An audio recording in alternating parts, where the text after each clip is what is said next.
Hangouts on Air is live. Lads, lasses, people with glasses, and of course, all of those in between. My name is Dexter, and welcome to the Technical Problem Broadcast. This is episode number 9, I believe. Not episode number 9. I've been completely distracted by the dog walking in the room. This is episode number 5. Thank you very much for joining us. I'm here with one of my co-hosts, Albert. Would you say hello there, Albert? Evening. At the moment, we are currently by ourselves because Colin is at this moment currently indisposed. And so is Chan. Yes, and unfortunately, Chan can't be with us tonight. So we may be able to take guests from the audience. We shall have to see how it goes. But I'm just going to drop over on. I'm going to minimize this so that I can actually see what is going on with Colin. If you can be in the chat talking, you can be on the stream talking. Right. I'm waiting for my live studio thing to catch up, and it is taking forever. Fake dog claims again. Yes, fake dog claims. It is unfortunately a bit of an issue, but he doesn't like being on stream. I will get him on stream one day. Anyway, so everyone knows me. I think everyone pretty much knows me by now. If you don't, as I said, my name is Dexter. But Albert, would you like to give yourself a little bit of a shout out and a plug for your page? Have I lost you? Oh no, I have lost Albert. So this the technical difficulties broadcast is starting with a bang, as per usual. What a surprise! Things are going amazing already, and we've now got 2 Alberts in the chat. Oh, sorry about that. I lost my internet. No worries. Sorry, I'm gonna boot the original one of you, and hopefully that won't boot the second one of you. No problem. Eject. Right. Sure, I want to eject. Yes, eject. Right, there we go. We now only have one of you in the chat. Oh, something just broke. I'm scared to move. It's not just technical issues that appears tonight. Well, I'm just not going to move and pretend everything's all right. Dex, you're sitting there like if you shit yourself.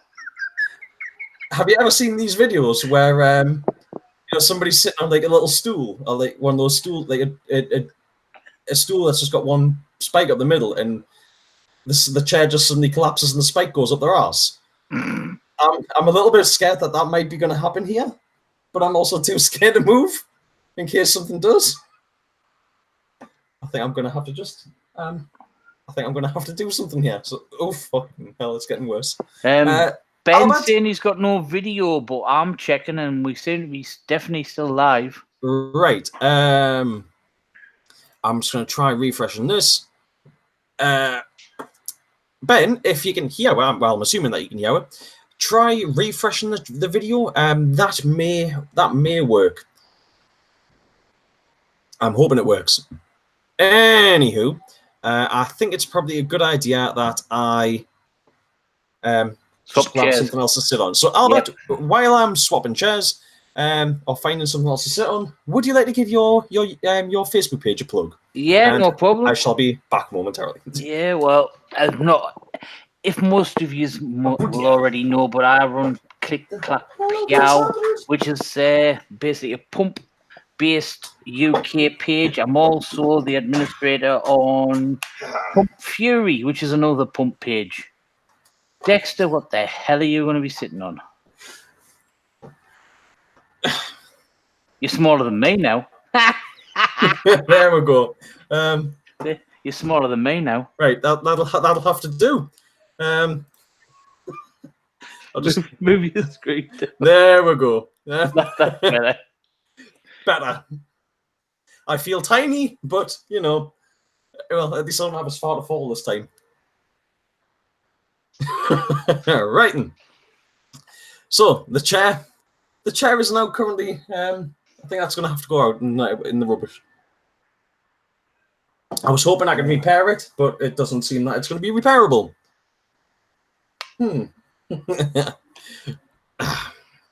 Anyhow, hello there, eBoulder. Hello, Paul. Hello, Richie Wong.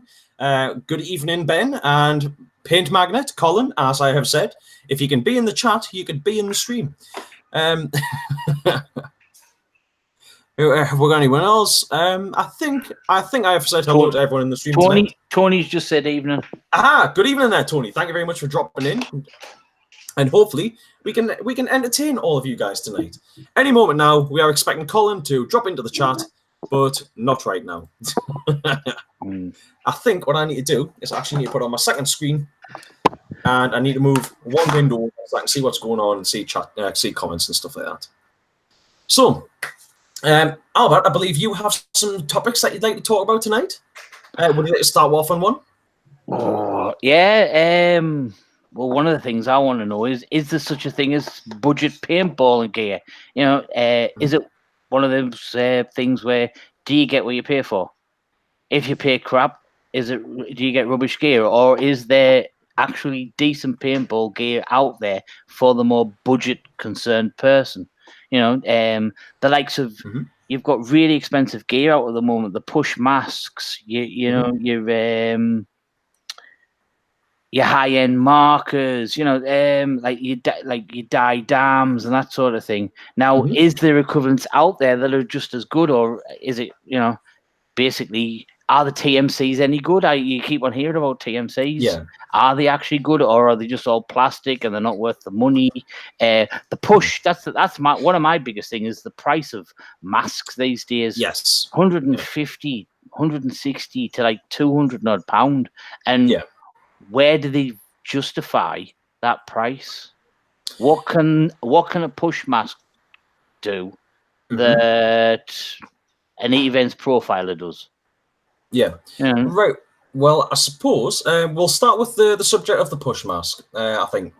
And I guess I'll play a little bit devil's advocate for personally, I would say that to me, the push mask does appear to be overpriced. However, I haven't used one, so I can't say for certain. I can't really say much more than that.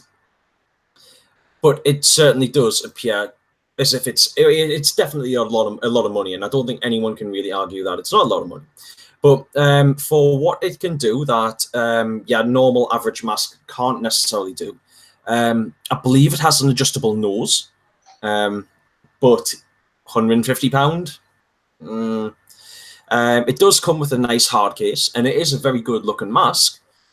But as far as a hard case goes, unless you are throwing your mask around between games, or I could possibly argue if it's been stored in a bag or something like that, or even if you're traveling, then a hard case could be a reasonable thing to have.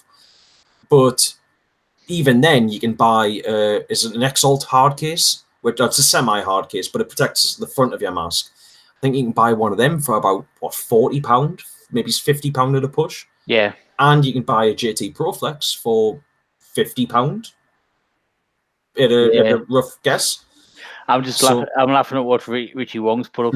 Everything is overpriced for old dinosaurs these days. Yeah, we don't understand the concept of inflation. Yeah. Ben's saying there £50 for a lens too.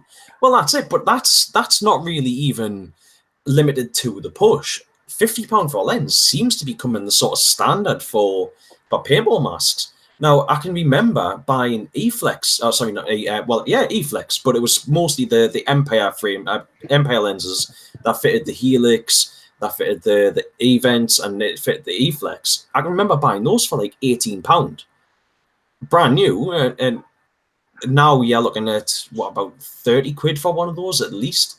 Now, I get what Richie's saying about about inflation, but it seems like it's shot up a lot more. Everything, as you said, does seem as if it's getting a lot more expensive, or at least a lot of the high end stuff seems to be going back to being really expensive. And if you look back to maybe the early 2000s, or even going back to the 90s, high end gear was very expensive. So there seems to be a bit of a throwback to that. I have a couple of people who are new wanting gear, and they're asking me for advice, and they're bringing up stuff like the push mask, like the virtual, is it EV? the EVS. Yeah. And the likes, and I'm like, I can't help you. Yeah. I honestly don't know what advantages that have, because they're like, well, what's the difference between this and this, and like, grudgingly, I basically always say, well, for me, there is no difference. So why is this £190 and this £60? And I'm like,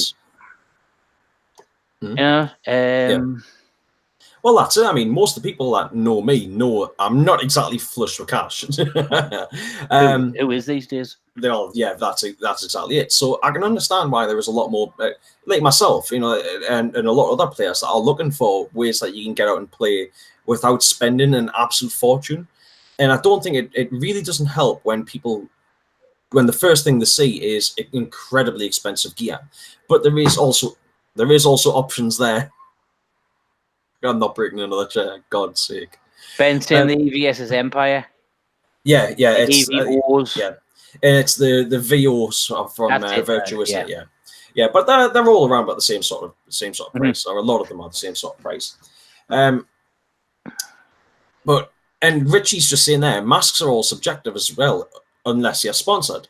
But that's the thing. I would hate to be in a situation where, I'm sponsored to wear a piece of gear or use a piece of gear and absolutely hate it or find that it doesn't fit my face, or, and I think with a mask being such a personal piece of equipment, it's something that you're going to have on your face potentially all day.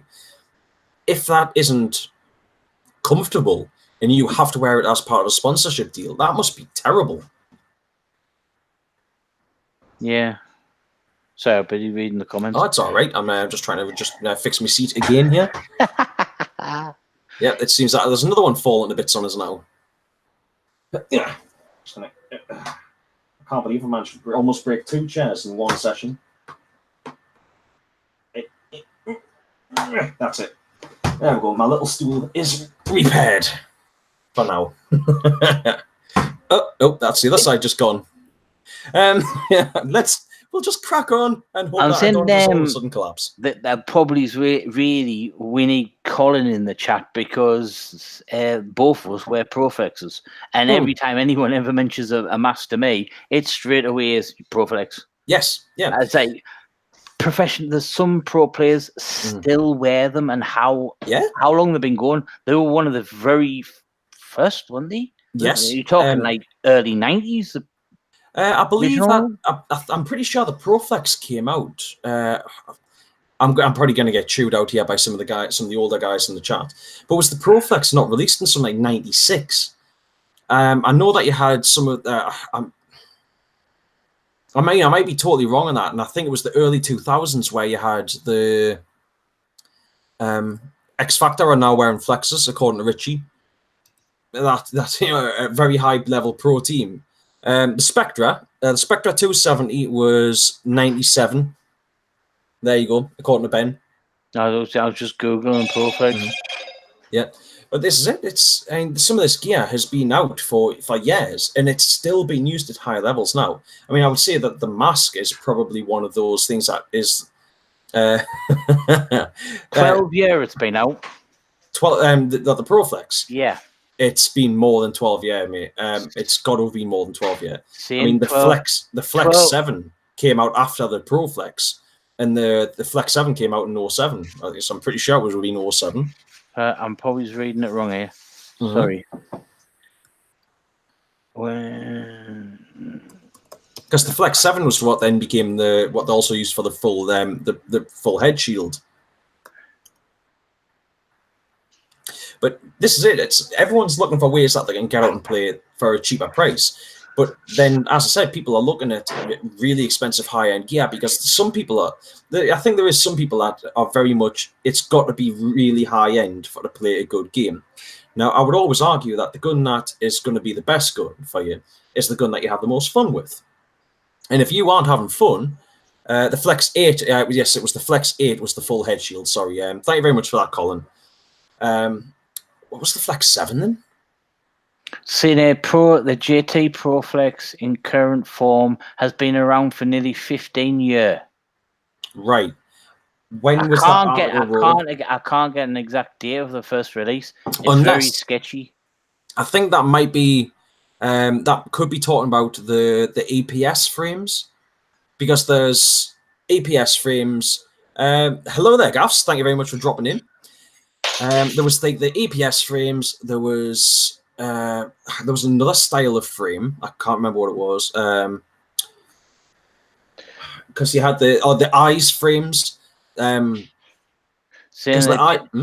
the GT ProFlex in one current form or another has been around for nearly 15 years, minus a few ear changes. Yeah, they're not actually. Yeah, I'm not. I can't find it. I've looked on several sites. They're not giving you an actual proper release date. Yeah, but this is it. You've had umpteen different variations of the Flex. You've had, Ian Collins says there, the Flex 7 was the ProFlex with a few tweaks. But you've had the eyes, the ProFlex eyes. You had the Pro Shields. You had the Flex 8. There was the Spectra frames were used on the Proteus. The thin OG frames and the fatter frames that are easier to change the lens. Yeah. So you've got that stuff. There's the Flex, I think it was the Revolution, where those were the sort of the more plasticky looking ones that had the sort of, they looked like veins coming down the sides. You had a lot of different options, but they've all been things that have been coming around at different times. Hello there, Colin. Finally, thank you very much for joining us. Sorry. You stopped watching the dwarf porn? Family friendly, Albert. Family friendly. Angel. Family friendly within reason. We're almost at the watershed, so not that makes a difference on YouTube. I didn't swear. I just said porn. Pornography is not a swear word. Unless you live in a very religious household. Alan, Colin, what's your take on these more expensive masks? Because I know you own a few. Mm-hmm. Well, I've had a Flex 7, a Flex 8 head shield, Pro Shield, 2 pairs of grills, Vios. Well, there you go, Vio. Yeah, there's an expensive one. Mm-hmm. It's because we're saying, like, what do you find any difference between your virtual Vio and your ProFlex, or your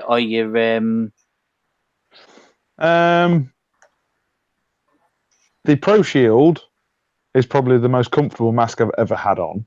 Mm-hmm. But it is a very big mask. But they have a very big head. So it's like, I think the thing with masks is like, I think Richie mentioned it earlier, they are subjective because everybody has different shaped heads, everybody has different profile noses and widths between their eyes and all that sort of stuff. So if you've got a very small head, Dye i4s, Bios, Dye i5s are going to fit you better. Yeah, I'll totally agree with that. If you've got a big head, grills, E-Vents, E-Flex. Yeah, I've had an E-Flex as well. I thought the E-Flex was what you were actually using at the minute. E-Flex and grills. I swap between the two. Because if you're not got is it a set of blue and white grills that you're using? I've got a set of blue and white grills. I've got a set of green and brown grills. Ex-gassy. Yeah. Naturally. half of UK paintball, is ex. 3/4 of my kit come from gassy. Yep. I mean, it's you and the rest of the UK.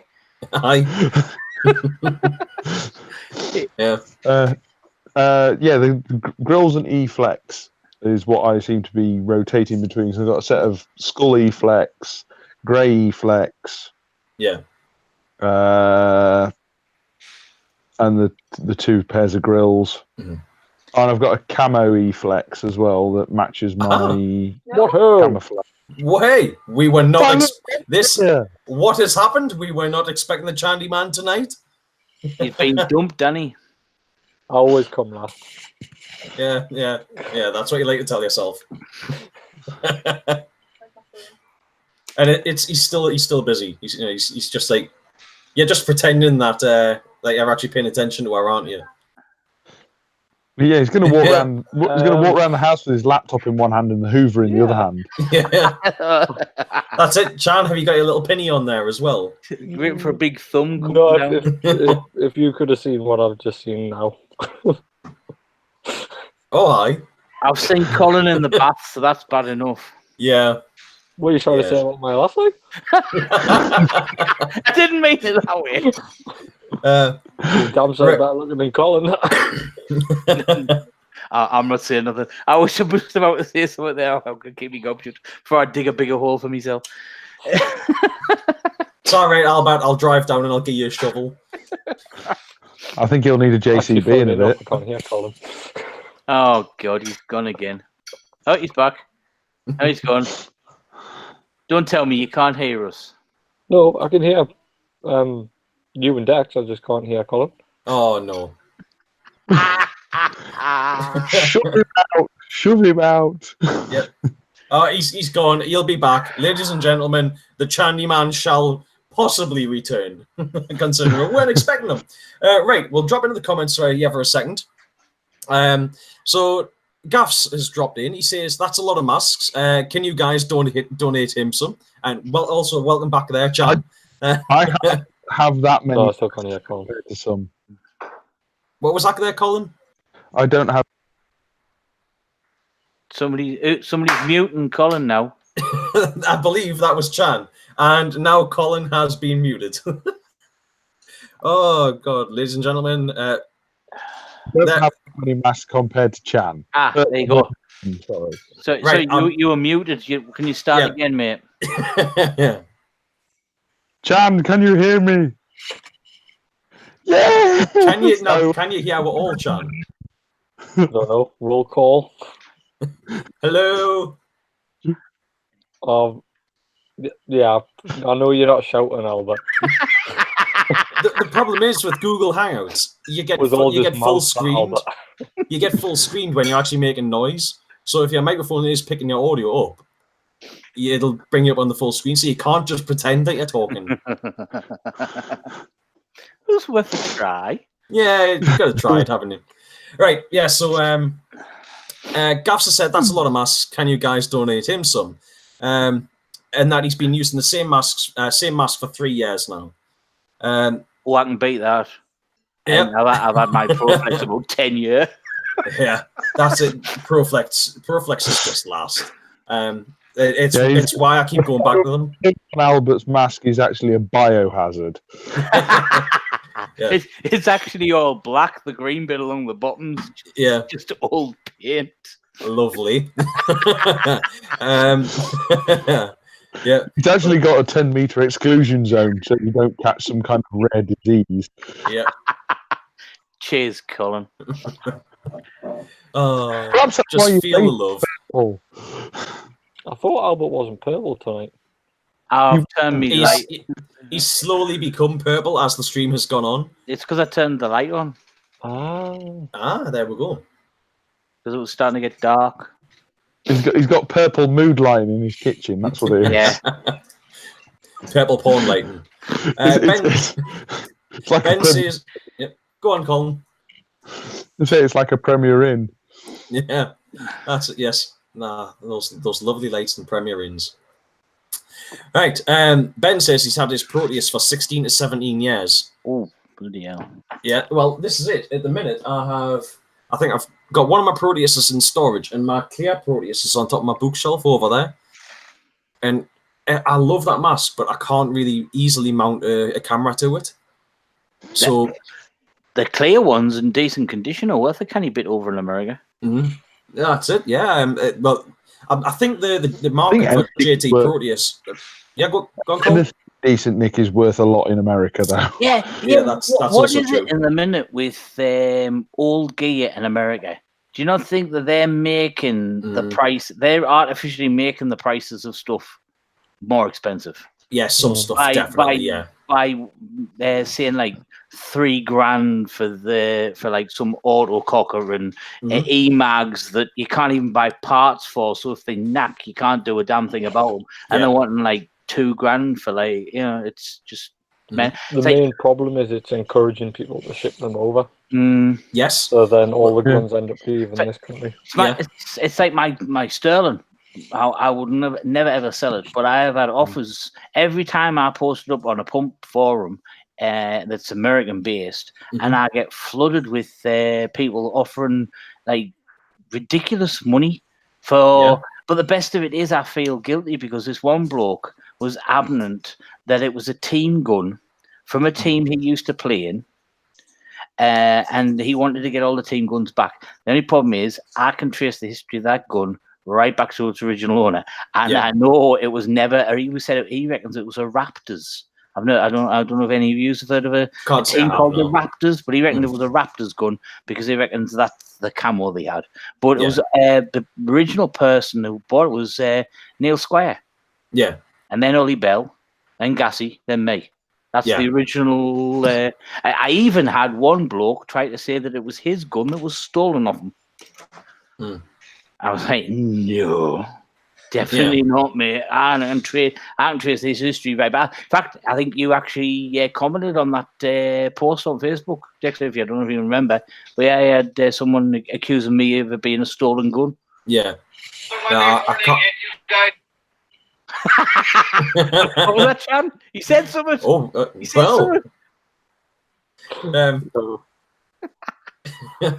no, I can't remember that, but the chances are, like, there's been periods where I've been incredibly active on Facebook and stuff, so it's very likely that I would have commented on it if I'd seen it. But what have I missed then? What's your guys' takes on the TMC? I know none of you are MagFed players, but I have a lad he's got some of his own gear. He doesn't own his own marker though, but he has his own mask, pod packs, etc. And he's wanting to buy his first marker, and he's asking me questions about the TMC. Now, the problem is when I asked him what sort of games he wants to play, he says he just wants to play a random walk-on. Now, I'm trying to steer him away from a TMC. Yeah. Because I think it's a bad choice for him. If he's not going to be playing MagFed only events, what's the point of having a MagFed gun? Well, EMAC. I mean, the TMC can have a feed neck put on it, but you're still using a tactical body. If you're not bothered about the aesthetics, you're just carrying around a load of weight, and essentially it's just a Tippmann 98, so you may as well still be using a rental gun. I've already had that conversation with him. I said the advantage you've got over a rental gun is that you know how well it's looked after. Yeah. But see, not to obviously slate all rental guns, but there is some out there that kind of fall just outside the rental gun category, but are used as rental guns. So obviously the EMAC being the most expensive of them, as far as I know. Yes. And then closely followed by the GOG Enemy, which are both fantastic guns for the money. Well, that's I mean that they're both sold, or they're both used as upgrade guns, aren't they? On quite a lot of sort of regular sites. Yeah, but is it the BT4 Delta? Yes. Blah blah blah. Yeah. It looks like an MP5. I think they run for 200-300 quid, but it'll shoot like absolute muck. Yes. Compared to an Enemy or a. What was that, Colin? Delta Elite was my first marker. Yeah, but it's me. Why did you buy that marker, Colin? Because I was young and naive and just getting into it, and I wanted something that looked kind of real. There we go. I genuinely believe that is why most players go for sort of things that look. Well, that's why they go for milsim looking markers right from the get-go, and now I think that's why players are going over to MagFed, because they are going for things that look like real guns. Yeah, and so when I first I was just doing normal walk-on games, playing with putters, that sort of stuff. it was perfectly fine for. Mhm. It was only once I started going to big games that I realised how much more there was out there that I started to move on to more tournament style guns. I think my sort of lineage went BT Delta Elite, Tippmann Sierra 1. Mhm. Then I built my crazy MagFed thing that was just funny. Yeah. And then I got my 07 Cyborg. Mhm. Never looked back. Yeah. Now you just buy every gun on the market, don't you, Colin? Well, Yeah. right. When you started, Colin, He just did you sort of start out on your own, or did you know other people that played? Or I started out all on completely on my own. yeah, I think that's where the only- major difference is. Yeah, the other person I knew that played was a lad who was one of the marshals, and he'd just gone from a BT Delta to a TM7. Yeah. Yeah. Oh, that was it, didn't he? See, that was it. I mean, when I had one of them, I hated the damn thing. I couldn't give it away. I actually said to someone that I had the rip clip on the side, and the lad wanted the rip clip. I said, it comes with a free marker, and he said, no, you're all right, and he walked away. I literally could not give that gun away. Yeah, I'd have had it. See, honestly, well, yeah, Colin, you take them all, wouldn't you?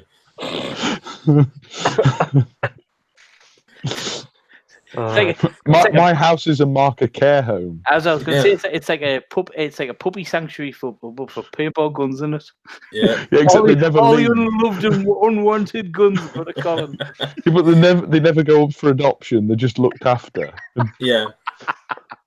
But I mean, when I first started playing, my first thought was I wanted realistic looking things. I remember looking at it was MagFed stuff from Rap 4, and this would have probably been in around about 2003, 2004 when I first started looking at markers. In fact, well, no, sorry, it would have been a little bit later than that, so maybe it's 2004, 2005. It was after I played a couple of rental days, and I thought, right, I want to do this. This was really fun. So me and one of my friends would say, oh, we're going to get these guns. And we never did. But I remember contacting Rap 4 and being like, oh, I really want to buy one of these. What's the crack with them? And asking the local Delta 4 site if I could use them. And it seemed like it was just such a good idea. And then I started watching videos on YouTube. And it wasn't until, I think it would have been 2007 when I finally bought my first marker. And it was an Ion because I'd been watching videos online. I think I'd watched something like it was the Smart Parts series or something, and there was that got us into watching tournament paintball, and I thought, well, no, like these are what the pros are using. That's what I want to have, and that's where I went from that point, and then I ended up going back over on the pump and things like that. Yeah, same as every other sport. You see what the pros want, you want it. Yeah, but I think without seeing what the pros want, most people wouldn't have gotten to that stage. Most people would have gone to a rental day, gone, oh, I want to buy something, and then they buy what is the upgrades. Yeah. Because they think, well, if it's the upgrade, it must be better. And obviously, as we all know, in a lot of instances, the upgrade isn't actually better, especially in... It's got some tinsel thrown on it. Yes. And it's especially the large franchise, I think, is the one that doesn't particularly actually sell you an upgrade as much as just the same marker with the same marker with bits strapped on. Yeah. Yes. See that? That's what she said. What yeah. What I can't understand is, like I said, the lad's been paintballing before. Mm-hmm. I've taken him to a large event. He played Armageddon at YPC. I know it was a few years ago, but he played it. And he's always borrowed one of my markers. Yeah. So at Armageddon, he was playing with the TMC. Time before that, I think when he's played with Ion. Then I've let him use me E-Tech. Yeah. But for some reason, I just don't know why he's got it in his head. He wants a TMC. Yeah. But after using an E-Tech, do you not think he's going to actually, if he actually fires this TMC, is he not going to turn on and think, what the bleeding hell have I bought? To be fair, a TMC is probably quieter than an E-Tech. There is, without a doubt. possibly.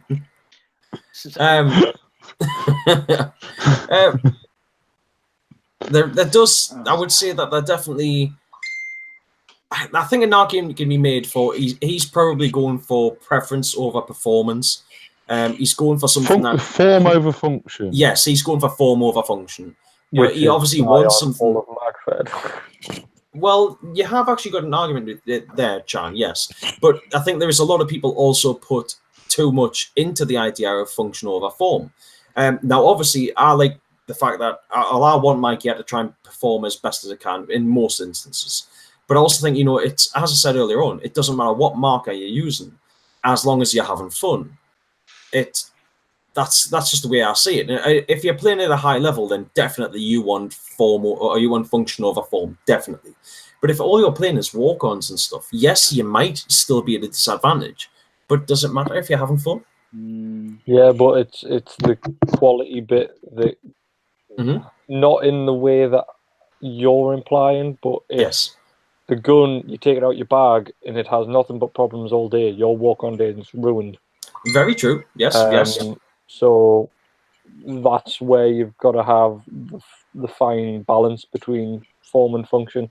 But generally, with paintball kit, when you get a good level of form, you're also getting a good level of function.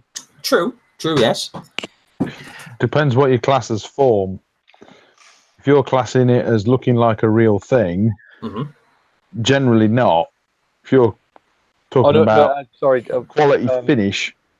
Form, not from a personal preference point of view, but more meaning a lot of effort put into machining. As in, most Tony gun bodies have got hours and hours of CNC work put into them. Yeah.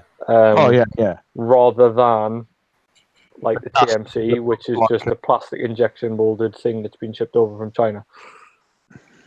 Yeah. Yes, it's taken some effort to get the first casting, but once they've done one, they're just rattling them off like no tomorrow. Yeah.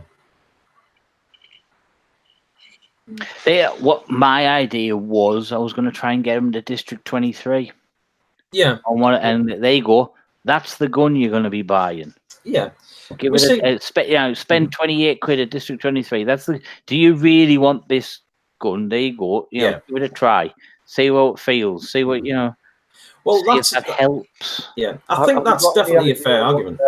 What budget he's looking at? Around about £200 marks. That's why I'm trying to get him to buy an EMEC. Around about 200 quid, you can get an old Ego for anywhere between 100 and 150, and then he's got 50 quid to go and play some paintball with. Yeah. Well, and it won't let him down. Yeah. Yeah. So I've tried. I really have, but he's adamant that. Yeah. And I've even said to him, okay, then if you're going to go MagFed, get something that will take a hopper and a mag, because when you find out that I'm right, you haven't wasted your money. Yeah. Well, as a new player, I think that if it's a new player starting with MagFed, I think they're probably going to have a bad time unless they are playing MagFed only games. MagFed only game where people are more on a level playing field, you're probably going to have fun. But as a MagFed player who's never really played that much before, going out onto a normal walk-on day or going out and playing big games, they're probably going to have a bad time. I would always recommend to any player that's just coming into the game, always start with like an electronic tournament gun style marker. It doesn't have to be the highest range. It could just be it could even be a functioning ion now. As long as it's got those sort of capabilities, you stick a tank on it, you stick a hopper on it, you set it to 10 balls a second or whatever, and you go out and you play it. That is going to give them a far better experience for start playing paintball than going straight for MagFed in normal games. That's specifically, I'm specifically saying normal games and not MagFed games. But once they get the skills brought up and stuff, they learn how to play, they learn the trajectories that you kind of expect from a paintball and stuff like that. They learn how to do some of the things like, podding up while you're still paying attention to what's going on around you. All those core skills. and then you start handicapping yourself. You know, you drop down to using a smaller hopper, or you drop down to playing pump or things like that. Pump. Yeah, but this is it, and then see you slowly start taking yourself steps back until you end up playing stock class, or end up playing with just a pistol or something. You work your way down while maintaining your skills over just going straight at the bottom and then getting hammered all the time. Because a player who started off being on the same sort of level as everyone else, once you have developed your skills, you're going to find it easier to sort of combat against those players, even though you have less equipment. You know, you're just restricting how much you can fire. Yeah, Mr. Fullerton has just commented saying that TMC are just as always. Tipmen have been trusty, just like PA. I think I always advise as a first gun a decent used gun, and TMC are a great half of MagFed community use them as they are such a good gun. Well, I would argue that the reason why they're such a good gun is, as has already been said, they are a Tipman 98 in a tactical body in a MagFed tactical body. And so it doesn't give you the issues of but it's not got the cost of the MG100 or the T15. Exactly, and that's the Tipman 98, as we all know. You can basically use them as literally use them as hammers and to beat people to death, and they will still work after you've finished. I mean, you can bury it in peat bog for 6 years and dig it up, and it'll still work. Yeah, that's exactly it. Yeah, there's not many markers that you can do that with. One was stolen, wasn't it, an event at BZ, and they found it in a bush, didn't they? Put a bit of oil. Well, a couple of years later, put a bit of oil in it, and it fired. Yeah, that's it. They are designed. I mean, the 98 was designed to take untold amounts of abuse, because they're designed to be passed to a rental player, and then for that rental player to go out and use it all day, chucking it around and whatever, for it to come back, get a drop of oil in it, maybe just have a bit of a wipe down, and then go out and do the same thing the next day, and then the next day, and the next day. And there's still sites using rental fleets that have been using for nearly 20 years now. I don't think just ever changed. I said, are we still talking about guns here? Oh, yeah. I do want to go back a little bit on some of the comments here. A Boulder has said, what do you guys think about upgrades for guns? You uses the term loosely, as he's seen so many people screw their guns up by buying things like the Orange Tech and Cherry Bolt or anything else like that. Yes, I totally agree. I went down that line and I bought an absolute load of upgrades for one of my guns, and it never worked right ever again. So from now on, I don't, apart from a barrel, I don't touch them. Yeah. I'll buy it for me barrel. I'll not, but bolts. So what it was me, the TM7, which yes, granted, it was a flawed design anyhow. I'll not go into that, but basically, I was talking to someone and he told me all the flaws on it. It was just, I bought the bolt for it. I bought the upgraded solenoid. I bought a better reg. You name it. The only thing that was left on that gun that was original was the shell, and it never worked properly. Yeah. Like, BZ had it for nearly 3.5 months trying to stop the issue that I ever drop off.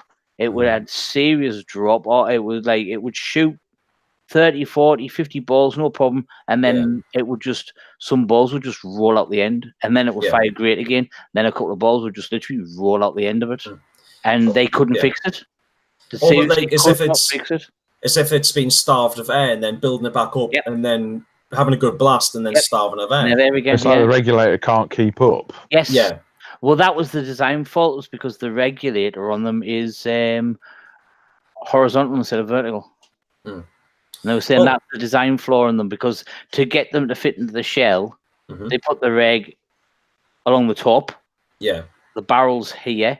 The and the regulator was on top of it. Yeah. If you look at nearly all guns, the regs are straight down. Yeah. Was the TM7 reg not on the bottom of the grip the same as an invert mini? Because that's what's on the that's what's on the inside of a TM7. Mini. Was it this? No, well, Yeah, the regulator was the ASA as well. Yeah, and then it went up, and then there was a. I might be saying the part wrong, but there was a part above the barrel, and that was the part that I had the problem with. It's like a volumizer or something. 2 seconds. But I mean, in my opinion, upgrade parts, most of the time I only ever bother with cosmetic upgrade parts. There isn't much that I ever really do to my markers in the way of upgrade parts, like internal upgrade parts or anything. But I think part of the problem that players have was they don't understand how to use these upgrade parts. And it's a bit like the idea of modifying cars. You know, if you're modifying a car and we'll go Johnny man. This is again up your street. But you know, if you're modifying a car and you put big alloy wheels on your car, well, no, yeah, you've then got to change other things with the car. You can't just put bigger wheels on and leave it at that. Once you go over a certain size, it'll start affecting your speedo, so you've got to get your speedo adjusted.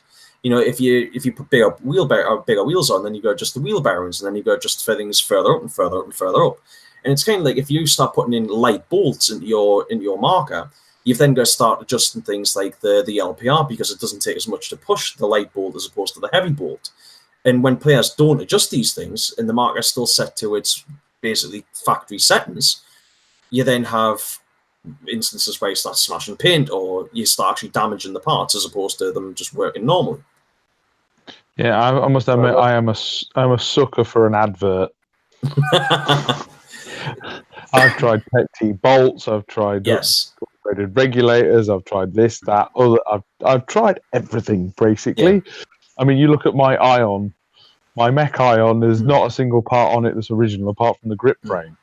But you see, that's something I would say that the original Ion was one that was easy to upgrade. I mean, if you stuck a firebolt in, you basically could build one out of aftermarket parts. Yeah, like from a shelf, all separate pieces. Yeah, you didn't have to have a gun to start with, and you could end up with one. Mm-hmm. But yeah, I did that with my axe. Yeah. I literally built an axe from upgrade parts. Yeah, I think the only parts I needed was the main back cap. Mm-hmm. I got a team parts kit that got all the rest of the little bits like screws and eye covers and that sort of stuff. And what was the other bit I needed? I think, was it a solenoid? Possibly, I think that was about it. Oh, and the little plate that goes in between the main body and the like the rail. There's like the flat piece that goes between the body and the trigger. It's like an auto mag rail. Yeah. Yeah, I think that was about all I needed. Yeah. It was body, grip frame, ASA, foregrip, bolt, board, eyes. I think I even had upgraded detents in it. There's not a lot in it that's standard. I don't think. I think all bar my RSX shotgun, every gun I've got is modified or custom in one way or another. But it's like Dex says, if you don't know what you're doing or know someone that does know what they're doing, it's best to not bother, because you're spending money to then, like Dex says, have a gun that doesn't work in blend paint.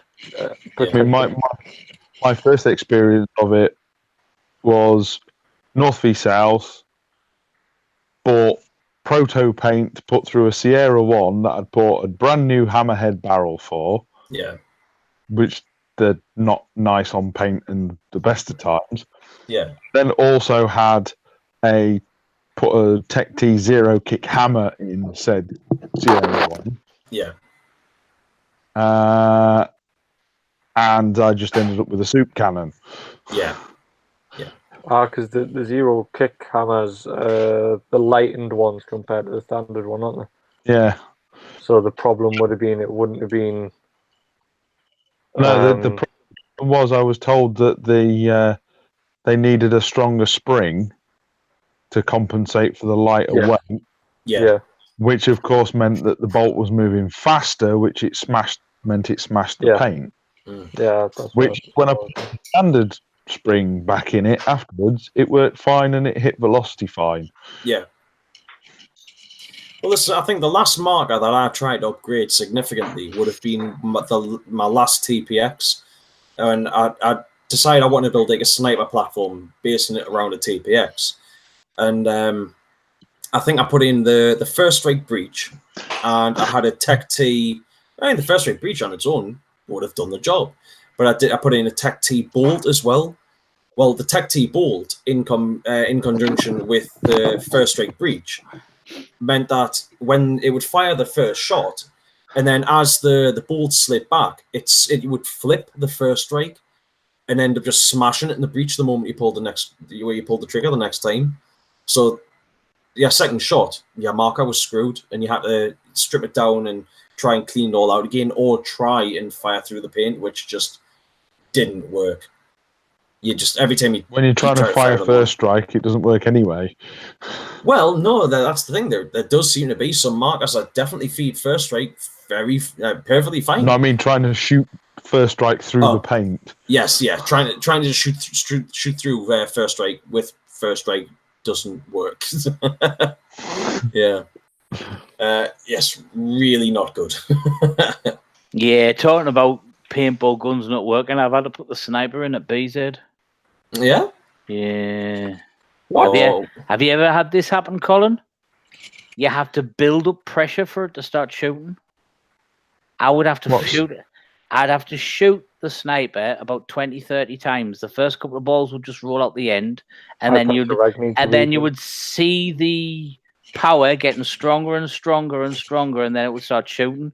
And but if I stopped for a second, it would start again. So what I was doing on Saturday when I was down at standing behind a bunker, I had to keep shooting the gun, because the minute I stopped shooting it, I'd lose pressure. I've had to do that before with my DM8.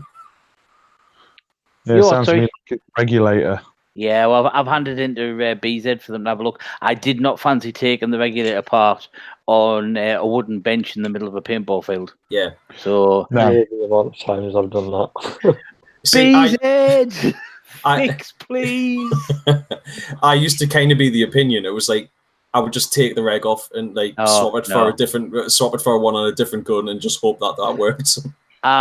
Try just fine tuning it with the reg and the what's the back part for? I'm trying to think of the name of it. Yeah, I tried changing both of them, just got nowhere. At one point, it wasn't having anything; it wasn't firing at all. If that's the case, you might have actually nipped the velocity. You might nip the airway closed. Like if you've adjusted something too much, you might have just literally sealed it up. And so I just took it all. I just took the reg all the way down, and then just slowly started taking it up. Nothing. So then I tried the same with at the back. Nothing. Yeah. So then I was just like, look, I'm worried I'm going to damage it more here. So you could have, because I've had the issue with my air bottle just lately on the ASA for the sniper. Have you got a ninja reg by any chance, Colin? Yeah, if I screw it in all the way, it doesn't air up. You just have to turn it back off, turn even. See, doing your resurrection, same issue. So I was just screwing my tank all the way in and then giving it a full turn back out and then turning the ASA on. Yeah, Andy's still having problems with that resi, Chan. Yeah, I know. I spoke to him. I think the main issue is because it's been reanodized that it's messed with the tolerances on the 3-way. Oh, nice. So I'm gonna have to find some non-standard O-rings to try and fix the problem, because it had the wrong ones on when I got hold of it. Massively too big, like they were flying around like rubber rings. So then I put the correct size ones on and it sealed up, but then it seems to do weird and wonderful stuff. You can cock it, fire it, but it'll not recock via the RAM. you've got to pull the bolt back and then it reseals magically and then start shooting. So it's a bit of a weird one. But that's one of the main issues, re-anno and stuff. If you don't know how well the company's stuck to their tolerances, if they've allowed for something to be altered, as in dipped and stripped and re-annoed, there might not have been enough metal in there to do that. So, what colour was it before it got re-annoed? Black. I don't know. Because if it's anything like Planet, all their midnight guns are ones where they've anode and it's not gone right, so they've stripped it and re-anode it black. Really? Yes. I muted Albert because he was off doing something else, and I can't get him unmuted now. Oops. Mute Albert, unmute yourself. Yeah, actually, Albert, you might need to unmute himself. It's not. Oops. Technical problem broadcast, ladies and gentlemen. It's not me for once. I don't understand why it's not actually letting us unmute him.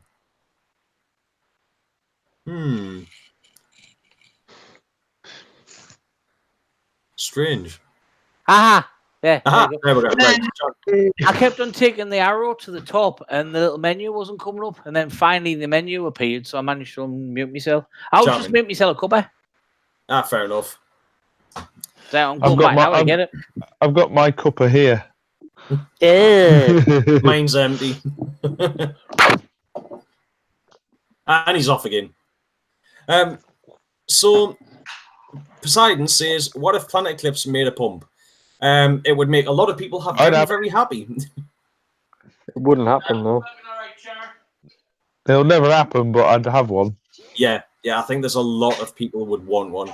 I think chances are Eclipse could probably do a very, very limited run of cocker pumps.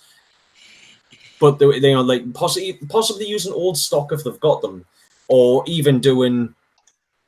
They could probably get like a run of cocker bodies, and then do like a team up with CCM, and people would go mental for them. Are we talking Planet Eclipse here again? Yes. Like we do every week. Made a pump. Yeah, like pretty much every week. Yeah. Yeah. Planet Eclipse. Have they made cockers again? No. Well, what if they made a pump? Oh yeah. Yeah. I'll be go get myself a gun and robbing a bank. I think if I know it's very unlikely that they would, but if they did do a pump, I'd have said it'd be more along the lines of a competitor for the likes of the MVP. Yeah, it'd be more like a pumped CS2. Yeah, can you remember that photoshopped Planet Eclipse pump gun that was clean? And it was basically the Evo 11, wasn't it? But they messed around with it, and the reg was the pump handle. And yeah, there was it wasn't even a good Photoshop either. But there was a lot of people going nuts over it. Yeah. Poseidon says, "Bring back the E-Blade." Well, thing is, Poseidon, I would love for them to bring back the E-Blade and bring back something along the lines of like the Carnivore, or even just the Eclipse P blocks. But they have basically got the E-Blade now. It's like the level 1 or whatever the latest marker is. They're just E-Blades. Tony says the Mech 170R is out. Yeah, in other words, the Mech 170R is out, so that could be pumped. I suppose, yes. Yeah, Chan. That could be could become the Eclipse. I'll do anything other than make pump guns. Why? Oh, why? I'll make bits for pump guns, but I'm not turning. You're outnumbered here, mind, Chan. Chan, why not? Why would you? You're outnumbered here, mind, Chan. There's three of us. I'm not turning perfectly good guns into pumps. It's not happening. So if Colin wins that floor tech, you're not going to help him turn it into a pump. No. The free flow caliber. That's the one. Yeah. You know what it is? I think if there's any chance of like me, Albert, are you in on this as well? What's that? Nicky T's Patreon. No, I would love to, but yeah, I just cannot. Yeah, no worries, man. Well, Colin, I think if me or you win it, then we're pumping it. Yeah. If either of you win it and pump it, I will pump you with it. Oh, well, you don't get enough like that every day, so I'm definitely putting the pump kit on it now. 2 seconds. How much is the caliber will be how much going is the somewhere Patreon? very dark. How much is it to be a Patreon of Nicky T? I might just do that.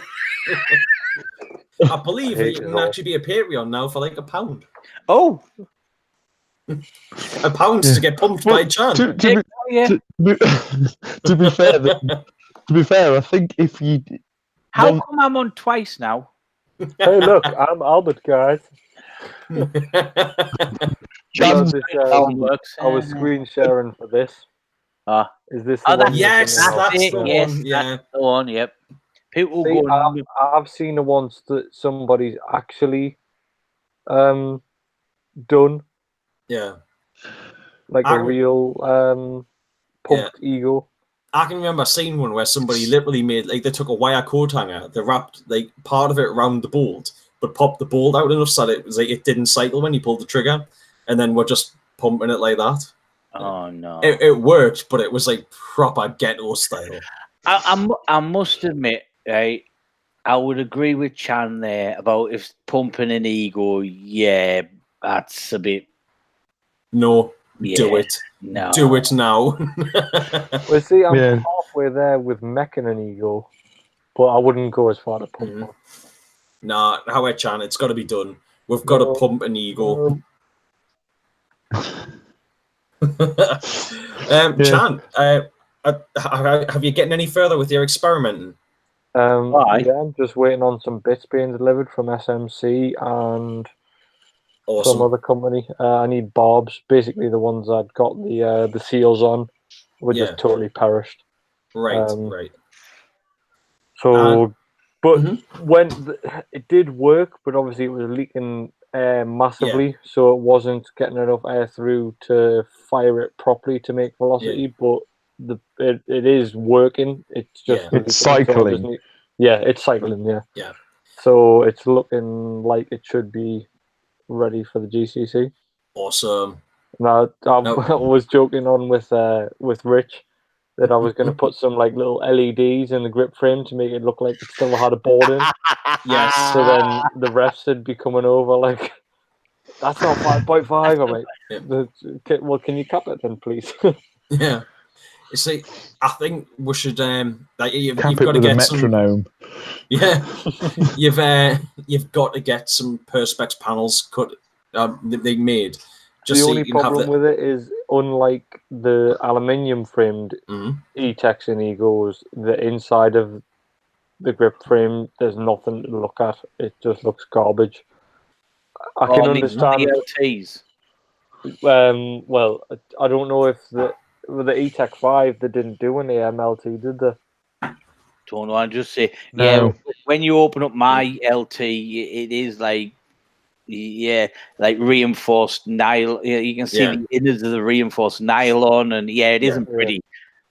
But it's a mass-produced good. See, for nice grip frames, like I'm debating swapping the ones on my Planet Eclipse hinge just to make the grip a little bit thinner. Because at the minute I've got some dye stickies on it, and when I swap them over, you can see all like the springs and the inner workings of the frame, and it's something nice to look at through clear or possibly like tinted blue Perspex grips. Yeah.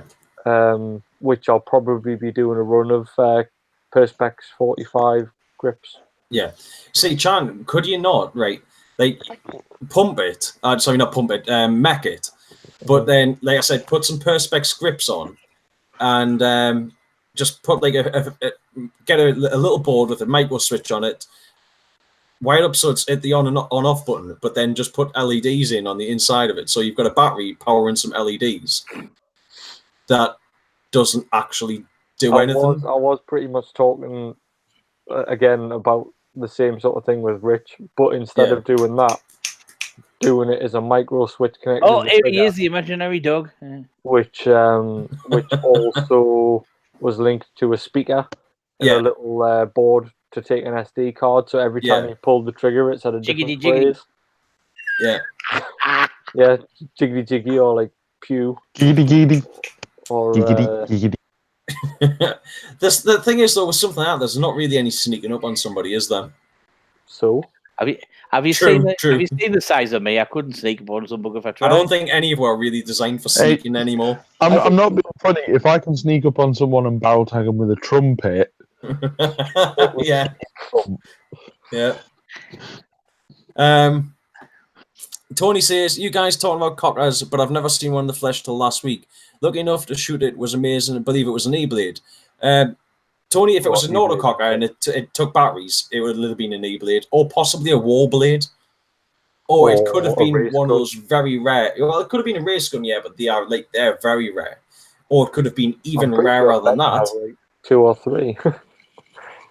Yeah, but 2 or 3 in the entire country is pretty rare. No, this is one guy. Yes, but one guy, he's not going to have like 2 or 3 on field, is he? Colin? Well, you could say that about Excaliburs. I mean, I know of only one other in the country, and I have 3 of them. Yeah. Right, fair point. Tony says he loved shooting it. It made him want one so bad. The autocockers are just so fun. There's something about all the mechanics being on the outside of the gun that make it so interesting. Yeah.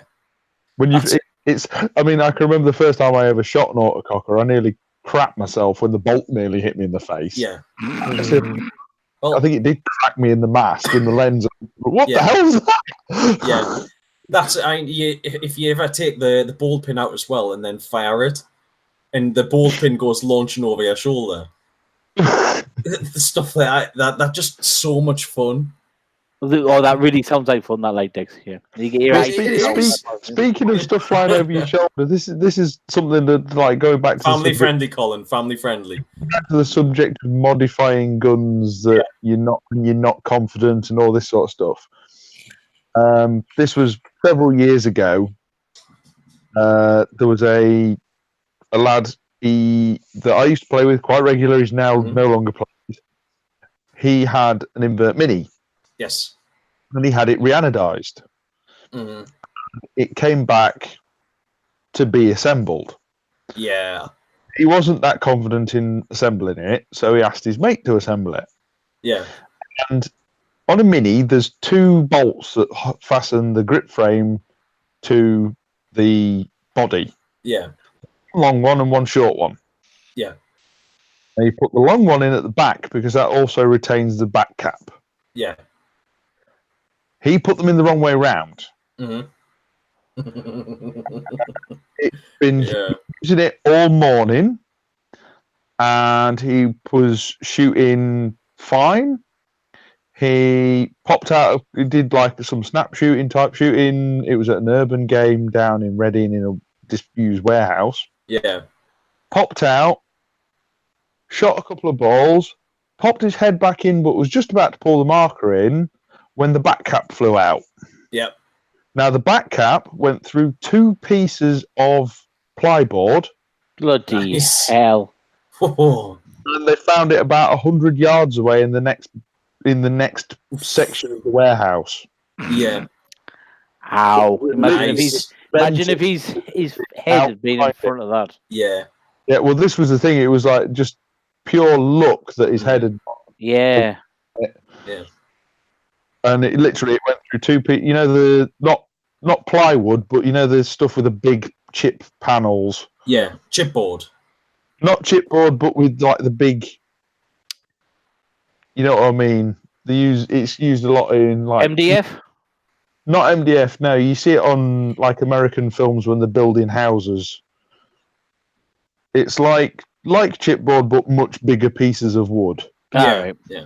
Oh, fiberboard? Yeah. That's MDF, isn't it?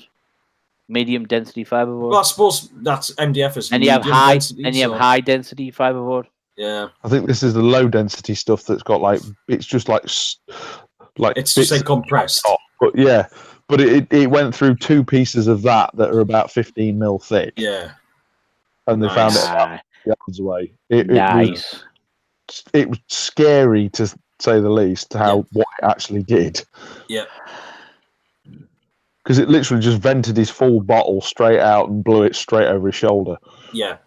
That's it. It's better it goes down the barrel and into the ground or something than out the back. There'll be a few of you who'll probably know Sid Sidgwick. Yes. Yeah, Sid, yeah, of course. Yeah. Shocker man. Yeah, that's it. Sid deals with a hell of a lot of awesome stuff. I love his posts on Facebook. Yeah, that's it. Hilarious. He always posts amazing buy-sell trade posts. But it was at Northern Star Paintball Academy going on probably 10 years ago now. Oh, I miss that place. I know it was an amazing venue. He had, I believe it was an Alien, but I might be wrong on that. It was some sort of like Ego. That was similar marker. That was similar to like an Ego sort of style, and the high pressure reg on that just detonated out the bottom of the reg and blew itself about 6 inches into the ground. It was it just blew all the internals out the bottom of the reg. It was like, nice. It's a good job there was no one's foot in the way.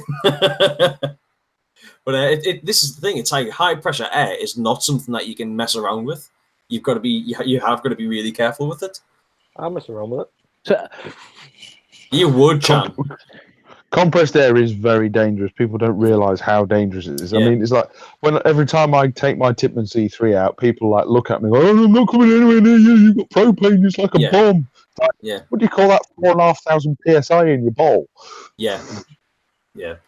Uh-huh. That's exactly. Yeah, I have to keep telling the apprentices off when they're pissing about with the airlines at work. I'm like, if you piss about and get a tiny air bubble in your bloodstream, you're fucked. Yeah, that's it. All it takes for you to when you see people when they get air leaks, and the first thing they do is they'll put it to their mouth, or they'll put their thumb over it or something. So if that blows and pushes its way through your skin and into your bloodstream, you're fucked. You know, Paul said that you should stop saying things are rare, Dexter, because you always get proven wrong. Well, this is how I'm finding out who's got what. People are sending us photos, Paul, and now I know who's got what. Ben has a list already. Ben's saying hardboard, chipboard. Could be hardboard, Colin. I'm just looking it up, and it is fiberboard. Right. Wood fiberboard. It's like shavings of wood compressed and glued together. Yeah. Paul says in response to Tony, there's far too many cockavultures around, and you need to be a real fast one. You need to be real fast to get one, which is very true. And this is well, that's it, yeah. But it's if you're not lucky and you get in there fast in the UK, they will go abroad. It's the only autocockers that don't seem to end up going abroad at the minute are the Resurrection. Well, not even necessarily crap ones, because even the crap ones end up going abroad. It's the Empire Resurrection, and that's just because they're still being made, so they're not rare. The only time you see Empire Resurrections going abroad is if they're rare, and it's if they've got like a really nice ammo job or something. Well, there aren't any rare ones, because all the rare ones are already in the States. Because the only ones that aren't standard colours are Inceptions, which aren't really Resurrections because they're something completely different. Yeah. And the custom Hands Gear ones. Yes, yeah. But everything else is the same 2 colours. I must admit, Chan's face was a picture at Speed Weekend when you saw Dave's autococker. You know, the one I said to you, was it worth anything? And you were like, "Oh, you've put eyes in it." What was that? It was an evil. See, up for sale if you want it, Colin. It had a dart bolt in as well, but I think he must have lost the ball bearing, the spring D10 in the dart bolt. Yep. Because he had like a split pin ring through one side to stop the bolt pin sliding back out. Yep. Yeah. And I was just sitting there like, what is this? The thing is, I like stuff like that where it's obviously it's used. It's not just for looking at. Gun. Yeah. Yeah. So I can't see the sense of having a wall hanger. All my wall hangers get used. Yeah, Yeah. yeah. That's it. I don't own a marker that I wouldn't take out on the field. It's So, like- granted, some of them don't work, but if they worked, I would take them out. Oh, Yeah. I took my Sterling out for the first time in 3 years, and I was like, my good God. Not how, because it was just as accurate as the sniper, but how heavy. And because I was playing with a rotor on it and it was a right hand feed, it was just like, oh, it was horrendous. If you've got like a body that actually has like an angled feed neck on it, trying to snap shoot on them it's so much different. Yeah, I found like you end up trying to sort of angle the gun over just when you're shooting it normally, just like you kind of try and counterbalance it. Something I've never actually done is play with an offset hopper. I tell a lie. The only offset hoppers I've ever played with is like BT TM15 and that sort of stuff, where it's got rip clip on it. Next time we're at an event, I'll let you have a go with me Sterling. Ooh, very nice offer there, Colin. You'll see what I mean about how heavy one side, especially if you have a rotor on it. It's like, oh my good God! I was like, oh. I remember now. I remember why I used to run with a 50-round hopper on it and a little tank. Is yours left feed or right feed? Right feed. Oh, that's perfect. So I'm left-handed as well, so it'd be brilliant for snap shooting. Yeah. Be brilliant snap shooting out the left because then they'll see anything. Albert, hello. Get yourself get a message sent to Ben. Get yourself a warp drive straight on the side. There you go. make it even heavier. It already weighs about half a ton. Right. One thing I want to ask you guys: do you think there is a different playing culture to a rental day compared to a big game? And when I played the members' day on Saturday, the lads who just played rental days, right, just had a totally different way of playing against the likes of us who had played the bigger games. What I'm going on by is overshooting. The first 2 games, the lads were getting like a little bit too excited, and a few people were really heavily overshot to the point I stood in front of one lad, so he wasn't getting. I actually screamed and shouted at the person who was doing the shooting, but I stepped in front of the kid, so he didn't get the shots I did. Yeah. But I don't know. There seems to be it's Gassy hit the nail on the head. If they were to go and do that at a big game, they'll probably get lamped. Yeah. Well, or they'd get shot by everybody. Yeah. Yeah. Well, I would kin that to there's some clips been going around online for a little while now of there's a lad who has a habit of going to boxing clubs, challenging people that are blatantly beginners to fights, and then just when they get in the ring, wailing on them. And it's not having a spar or anything. It's he wants to cause pain. And I think I'm not saying that it's necessarily. That's I can't Charlie, wait. Charlie something. I can't. I'm not sure, but it ends up there's a video where a real like amateur boxer gets in with them, and they end up he punches them out of the ring twice, and then ends up getting out because the lad keeps diving out the ring and kind of like backing off and then going back in and trying to like sucker punch the guy, and eventually he just follows him out of the ring and beats him around the gym. It's Charlie something. Charlie Zeltnov or Zelatnov or something like that. I'm not sure. Yeah, basically, eventually he gets hustled himself. Yes. Yeah. And that's what I think ends up happening with a lot of these players. The like that. Yeah, because those sorts of players, if they are doing that to rental players, it's because it's like clubbing baby seals, effectively. You know, yes, a baby seal might be able to bite you and it might hurt, and you might even lose a finger, but realistically, they're not really much of a fight. It's the same, and then when you put those players in against regular players, and if they're still behaving the same way that they would against rental players, it's only going to end badly, isn't it? I don't know if is Gassy in the chat or not. I don't think so. He might be working tonight. No, it's just that because, like I say, Gassy could have added to it because I know he's actually, basically saying he's not going to do any more members' days at BZ. You see, I think now that's the I can understand if a player doesn't want to do it, but in my opinion, that's the wrong thing to do. You need effectively you need to show force, and players need to go and play against these guys, because if you don't, then they will think that behaviour is acceptable, and they will drive players off as opposed to other players turning up and showing people how to do it right. Now, there was a lad, and I'm not going to name names, but Chan, you'll probably know who I mean. But there was a lad who used to do a lot of overshooting, used to wipe and stuff a lot at Universal when I used to play up there. And the kid was kangaroo courted in the middle of the game field. I think he'd run for his pots or something, and there was just about 5 or 6 players opened up on him because he was that known for cheating. He was like, he would wipe in front of people blatantly, and they just went, "Nah, this is it." And he was actually wearing a morph suit at the time as well. And they just opened up on him. Yeah. Well, I wouldn't go that far. He was a good kid.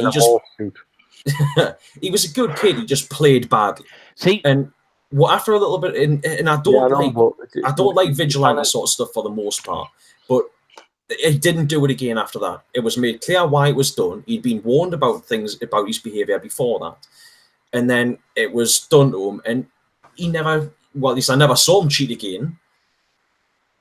Did you actually see him play again? Oh yes, yeah. He didn't stop coming to the site. But I realised that, looking back at it now, I realised that behaviour could have actually gone the other way, and it could have been a case of after that happening, that lad may have never played again because he was effectively humiliated in front of everyone. But, see, what I would like to try and do, it's rather hard with obviously myself and a few others because we are known to the members. But yes. I would like to get a few experienced players down to BZ. Yeah. Put them in rental overalls. Obviously, use your own masks. And teach them lot how to play paintball. Yeah. They wouldn't know. If they think they're playing again, they'll, you know what I mean? You're in the overalls. Yeah. Like undercover boss. Yeah. They think they're playing. They think they're playing against rentals with me carnivore tucked inside the overalls. Well, just drop the FT12 like in the middle of the forest somewhere, and then just whip that out.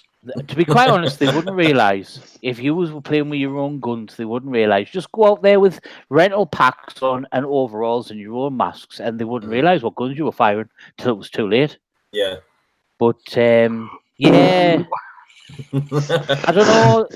Are we basically falling back into the idea of the punter hunter hunters? Yeah. For me, something needs doing because there is definitely a culture at BZ where they've had to change the name Walk On to Members Days because they won't play against people with their own guns. I would say overshooting like hell. I mean, really badly overshooting. Yeah. To the point that Gassy only played 3 games, packed up and went home. You see, Albert, I would be inclined to say that that's probably not. It's not a BZ thing. It's every site that does sort of every site that allows regular players to join in with rental customers. You will always have players that they'll turn up, and if they see that there's players there that know how to play, they'll just go nah. And they'll just go home because they know that they're not going to be able to just get easy kills. There is a certain type of player that specifically goes out looking for easy kills and to be able to walk, to go to work on Monday and go, I shot 37 people last weekend. It's like, yeah, but do you think they get a buzz off because of the you get certain rental players? Oh, look at him. He must be professional. He's got all the gear. I remember when I used to marshal, I used to say, yeah, but he's got no idea. Yes, I would definitely agree with that. Yeah, 100%. There is players that are exactly like that. What knocks the hell out of me is they have 198 members and they can't even organize. They can't even get decent numbers for a walk on. Like they'll say there's a walk on. 5 people will say that they're playing, and then the next weekend, because members can play at any time they want, they can just phone up and book themselves on. And I was like, say, one walk on was cancelled. I was marshalling the next weekend. 15 members were playing against punters. The weekend straight after a walk on. Yeah. See, that's just something not right about the members that. up, or was it members versus punters? Members versus punters, and the members used to hate me. I used to constantly shouting at them, trigger control, watch your rate of fire, you overshoot him, you're out the next game. You literally used to see the heads drop if they go, oh, who's marshalling us today? Oh, you've got Albert, and he's You see, now I know there's a lot of people give. Go on, John. They sound like a totally different breed. They're not paintballers. They're not like you're right. What you said before, they're not playing paintball. Yeah, that's what I'm saying.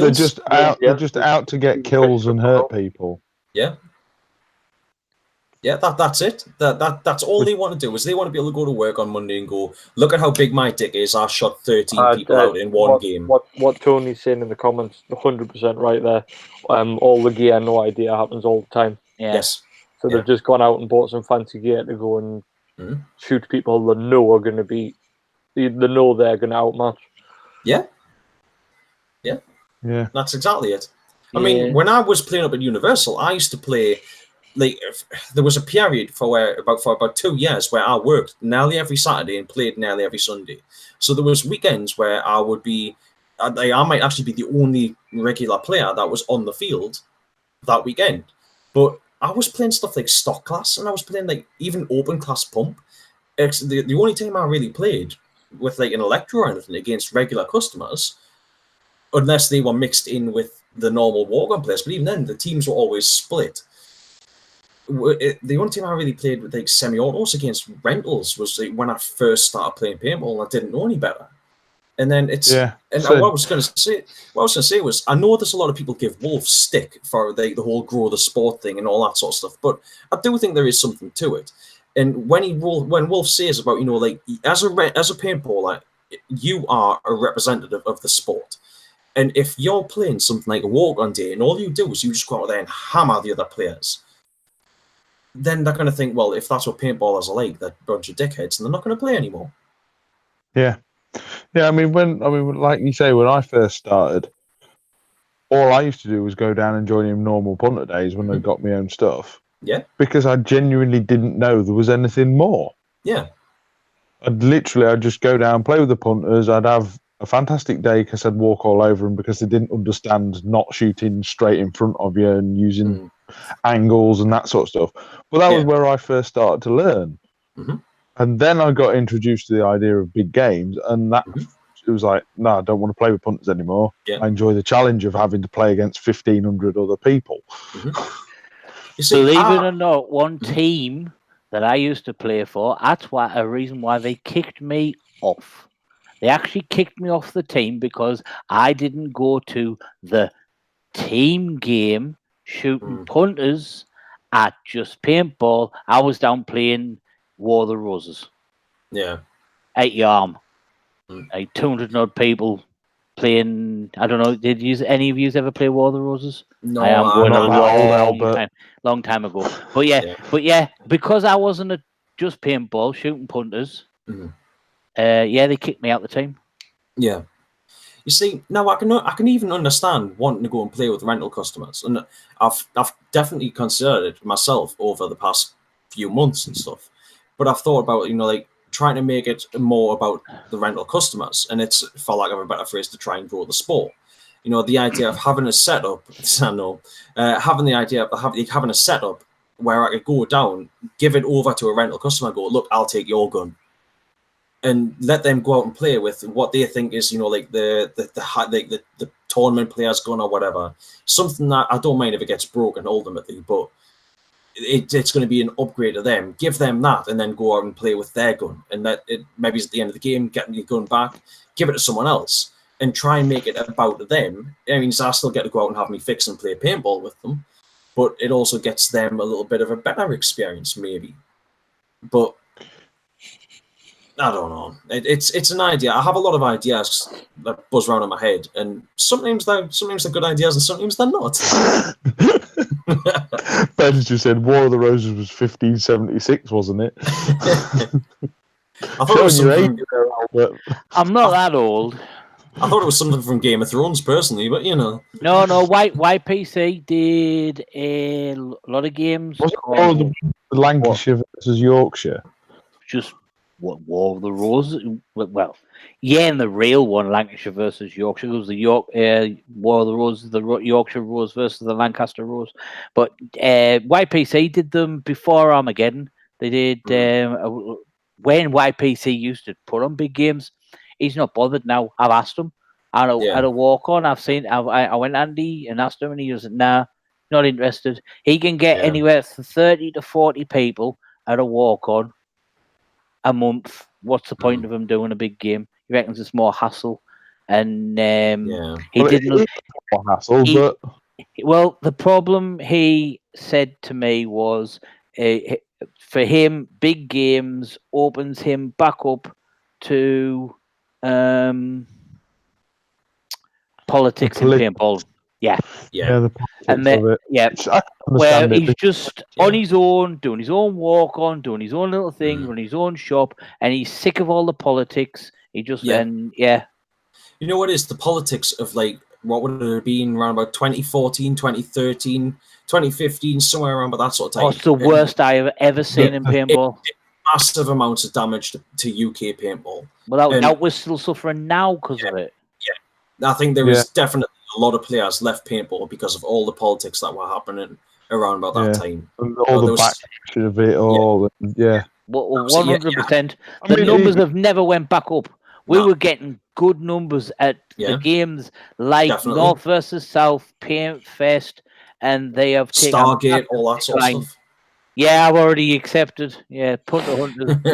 Ben's already made a page up. Awesome. There's a lad in the comments asking if a Sterling are any good. Yes, if you just want a basic Nelson valve pump, like bollocks basic. The Sterlings are great pumps. They are great pumps, but it's a Nelson valve. It's basic. I suppose, I'll give you that. Compared to the likes of a Sniper or the MVP, it is but they are very accurate. They are very air efficient, or mine was. Yeah. And they are a great. Well, when pumps were still used at tournament, you either had a Phantom or you had a Sterling. Sterling were the last ever pumps to win a world championship. They're actually going up against autocockers. It was the UK Preds when we're going up against people with autocockers and automags, and they actually won the world championship playing with Sterlings.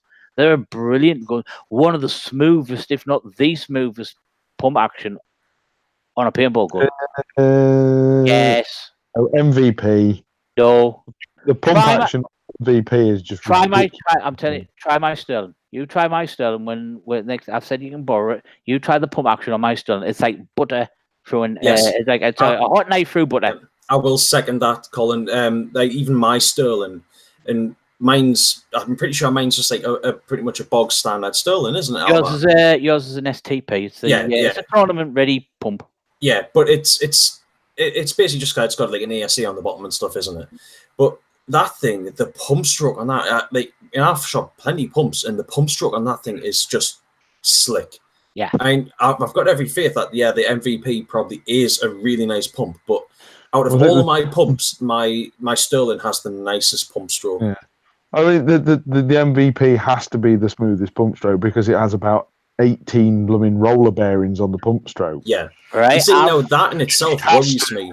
But it's crazy, but I'm not saying it's not going to be smooth. I'm not saying that at all. But it can't mechanically. It can't be as smooth because the MVP has all those roller bearings. Yes, I've fired Gav's MVP. I've fired Gav's Razorback. You remember the old Razorback Yeah. 2s? His Razorback 2, I'm not joking, it is the smoothest pump stroke I have ever fired. And that gun is over nearly 30-year-old. But it's been polished to the inch of its life. And Colin, honestly, have a go of it. When he always takes it with him, right? It has dual ASAs, so you can run it Hawaiian or normal style. I mean, it has Colonial Marines etched on the side of it. He said no way will it ever be for sale. But the pump stroke on that is just ridiculous. Yeah. You know, you're saying... I mean, really mental.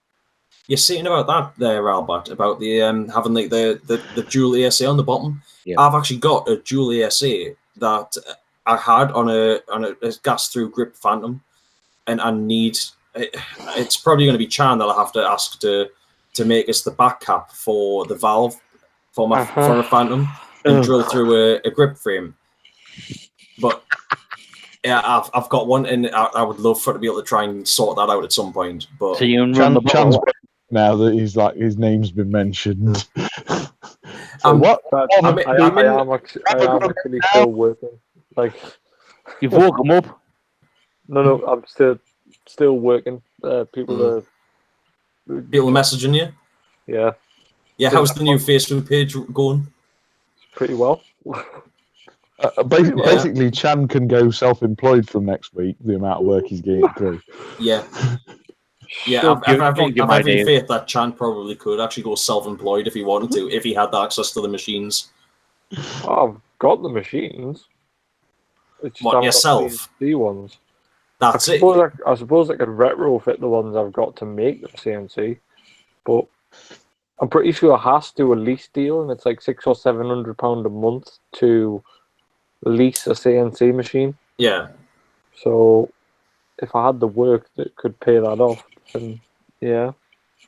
Yeah, Richie. Everybody go and see Chan. He needs to do more custom work so he can afford a machine. So Richie Wong's put here about them won't do walk-ons. I bet they've never attended any big games, and no, Richie, they haven't. They've not one of them. There was 22 people there at the Members' Day, and out that 22, the only ones that did walk-ons, big games, me and Gassy. Yeah. That's just ridiculous. I mean, and I was trying to bull up the big games. I was like, no, you've got to come and play this. You've got to come and play that. You know, you want to get yourself down to Paint Fest. You want to get to Mayhem. You know, Paint Fest is too expensive for a first big game. Yeah. If they go for Paint Fest for their first game, they'll go, no, that's too expensive. It's costing me too much money. I can't carry on doing this. I was showing them what's out there compared to what they're doing now. You know, I was saying, for value for money, Speed Weekend. I says, get yourself to Speed Weekend. I says, the shame thing is you've missed it now. I says, but coming up soon, you've got Speed Weekend, but you missed it. And I was saying, you've got Paint Fest. I says, in a couple of weeks' time, you've got Mayhem. BZ are even laying on a minibus to try and get them to a big game. Yeah. They've even said they'll lay on a minibus to take them down there. See, I wonder. Brilliant. It would probably. There's a good chance it would probably. Can they pick me up? Be. You know, it is, Colin. I wouldn't be surprised if they probably would. What do you think? I reckon it will probably be a hit for the BZ books. But what do you think if the BZ just went, right, that's it, members aren't allowed to play? What rental days? It's either you play a members day or you don't play. I don't think they do it. The problem is they have a lot of members who don't have their own gear. Play regularly, but see, because they can still have that option of rental gear at a members day.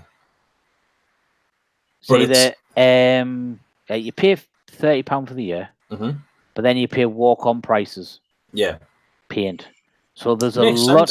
So there's a lot of people who don't have their own gear, like young kids, but they're there every weekend. There's a lot of kids. I mean, seriously, there's a lot. They have a lot of return customer BZ. One, I'll give them one thing, and for the parents, it's a no-brainer. Instead of paying £7 for 100 balls, they're paying £9 for 500. Yeah, You know Oh what yeah, I mean? yeah. That's it. I mean, you're saving your money Yeah. like, straight that- away. And that's why, I honestly can't see it happening. Yeah, I can understand that. And they run the membership scheme not just at Yarm, it's at any BZ site. Yeah. So the beauty of it is, if we all got our heads together, we could run our own little private walk on. We could, you know what I mean? We could all go up to Bale Sale, and run our own little walk on if we wanted to. Yeah. You know, that is the beauty of the membership scheme, because you can do something. If you get enough people together, we could have our own little private, walk on up at Newcastle. Yeah. But no, I can't see.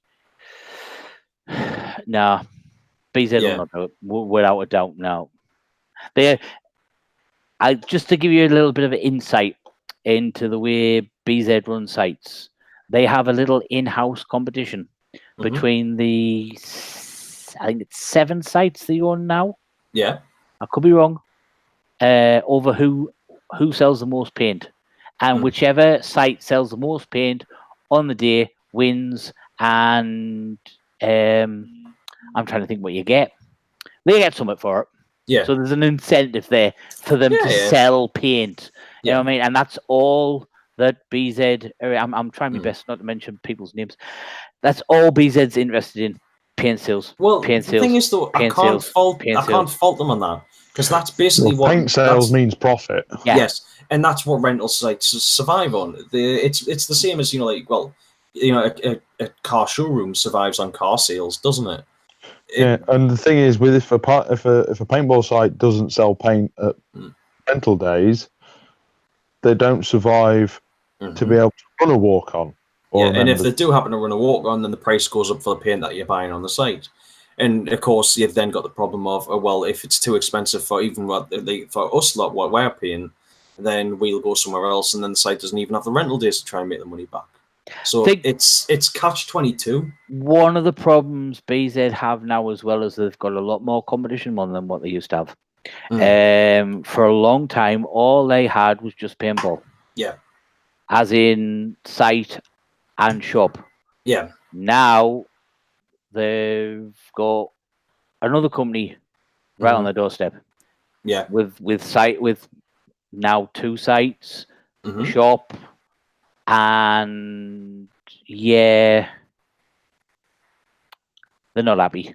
Yeah. Well, I'm not surprised they're not happy, because but what I would say to that is, as a player, that is fantastic for us in reality, because as a player, competition means that there is more. Competition's good for improving. It drives down the prices for us. It's not that it just drives down prices, because it can go the opposite way. The prices could stay the same, but the site could improve the site. They can improve the shop. They can start offering more things. It's competition improves what's available to the customer.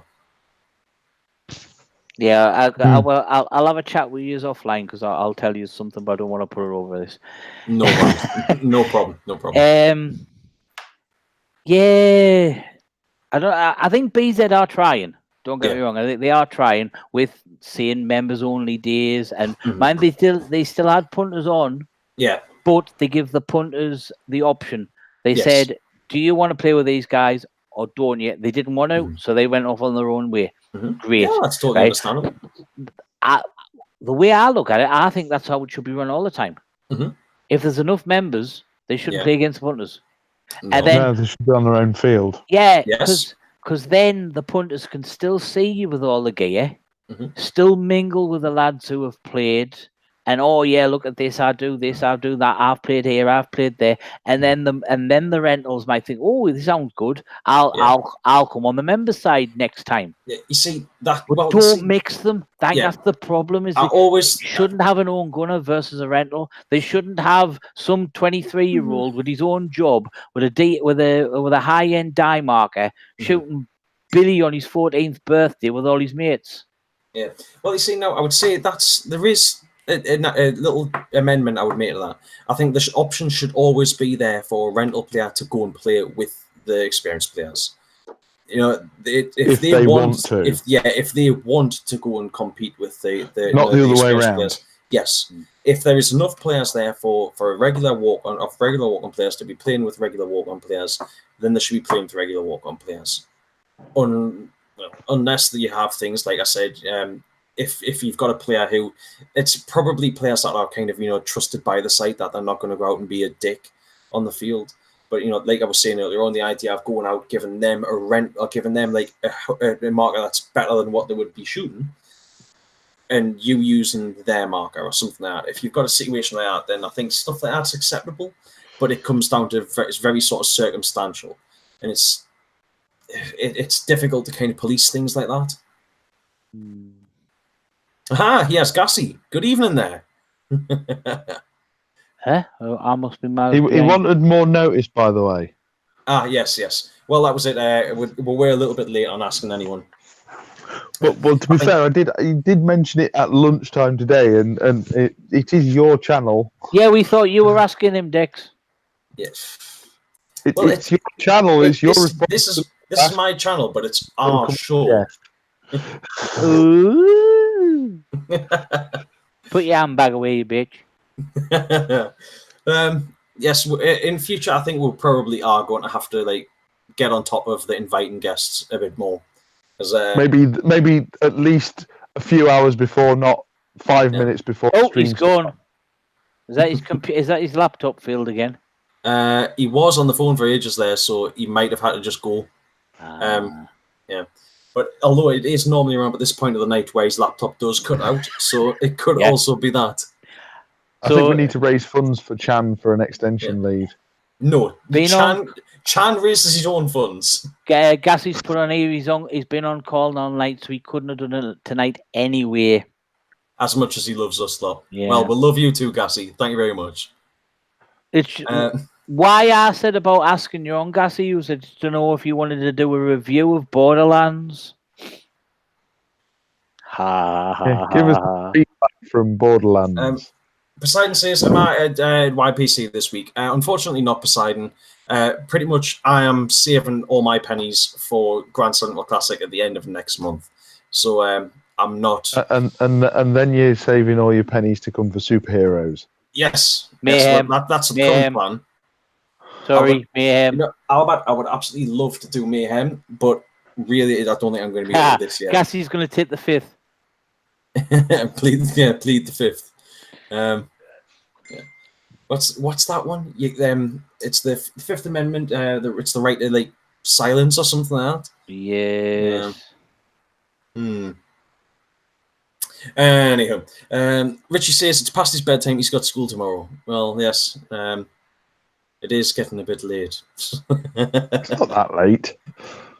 It is when you've been up since early, and I don't really want to say what time because somebody's probably been up since before me. So what time were you up?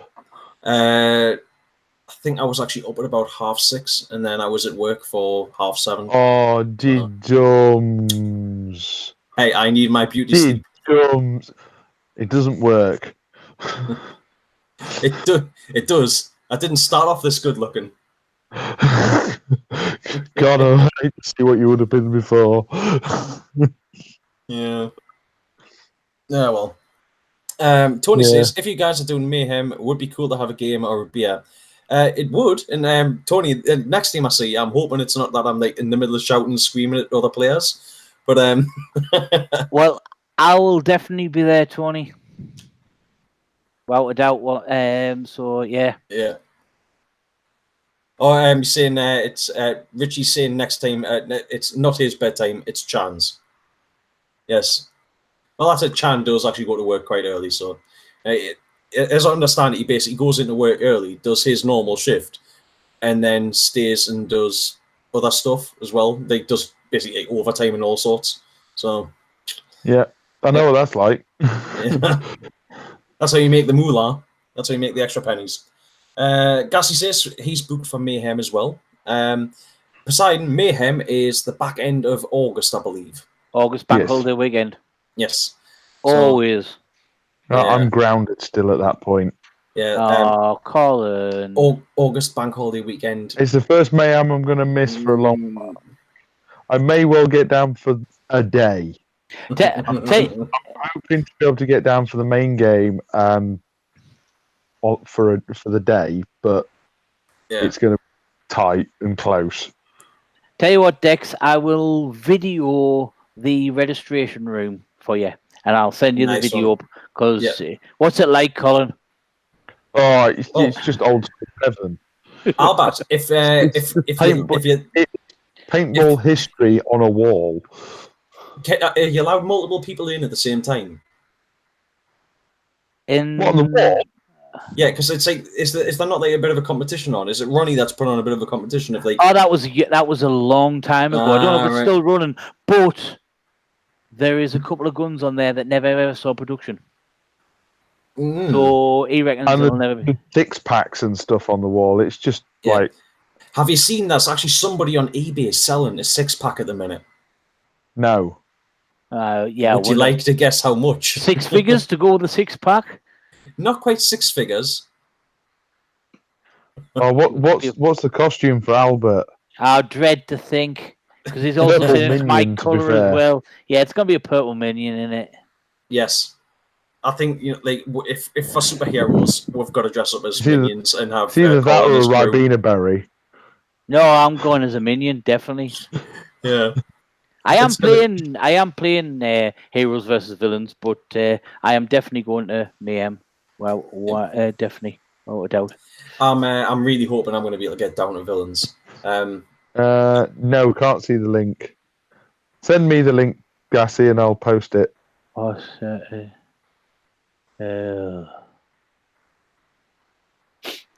I dread to think.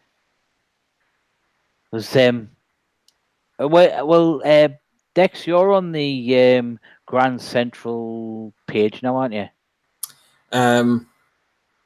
Yes, I am. For the what's going on? So did you see the mascot post? No, I don't think I did. Oh, that might have been on the private one then. All right. So what's this? Is this the one that you're on about, Colin? This is the one that Gassy's on about. Oh, it's brilliant. Can't see it. It is a purple minion costume.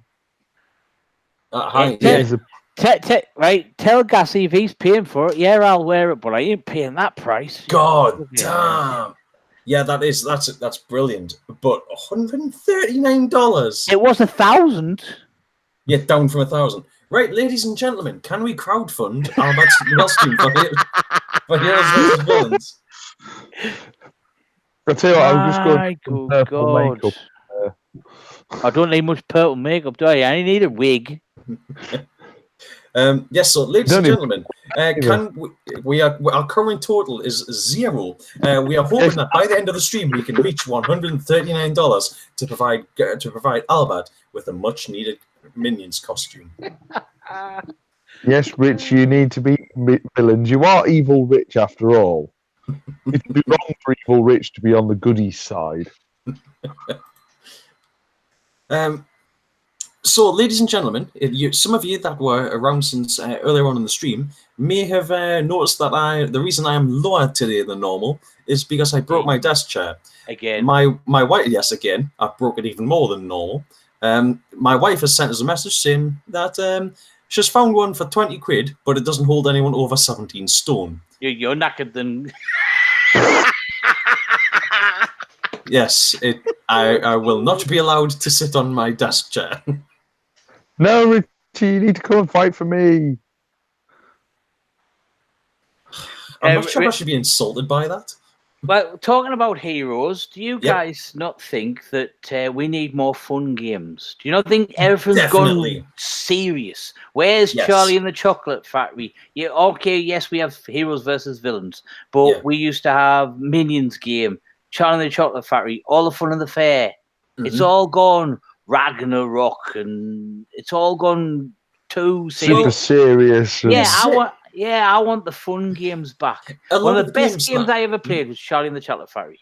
Yes, that was a great game. Yeah, the fact that there was actually sweets just in the game zone that you could literally like lollies stuck in the ground that you could just pull out and eat. We were fighting for large bars of Galaxy, weren't they? That were rewrapped. What's happening now? There was one of the prizes in the game zone, and I was adamant I was going to find it, and I didn't. It was a giant gummy bear. Yeah, and you could hand it in and get like points for handing it in, or it was said you could just go back and sit and eat it in the safe zone if you wanted, and just screw the points for the team. Can I just? Gassy just oh my god! Gassy just sent me a link to the costume. Of another costume. Yes. He wants to wear it with his Grizzly shirt over the top of it. Oh, yeah, I've seen it. I know exactly which one you're on about. It's Bear in the Blue House. Bear in the Big Blue House. It's what we're on about. We are actually properly thinking about this for the GCC. Can you put it up, Colin, or not? I can't now. Ben, have you actually set that up? Yes. Ben, I'm going to kill you. Does that actually link to a Just Given page? No, because it hasn't highlighted underneath, so no. just giving make Albert purple. It should be make Albert more purple. Yeah, because if you notice, the proper one puts a highlighted line on. Yeah. If you click on that, what Colin's just put up, Dex, you'll see what I was on about. Yeah, they're on about putting Paul Banks in it. You know what it is? I think I did actually see the. I think I did see that. Yes, isn't that Bear in the Big Blue House? Yes. Yeah. Oh, that is brilliant. That would be absolutely epic. Well, yeah. Have you seen what's linked over on the other side as well? Mascot costume head cooler. No. You'd need one in that thing. Yeah. The thing is, do you not think that'd be great though? Because obviously we've got like 12. We're going to have 2 subs, so one of the subs should be at the side, getting the crowd to shout "BZ Grizzlies" with a dressed as that mascot. Because we have got a grandstand for people to sit and watch. If that costume is at the event, I will wear it. I will actually wear that costume.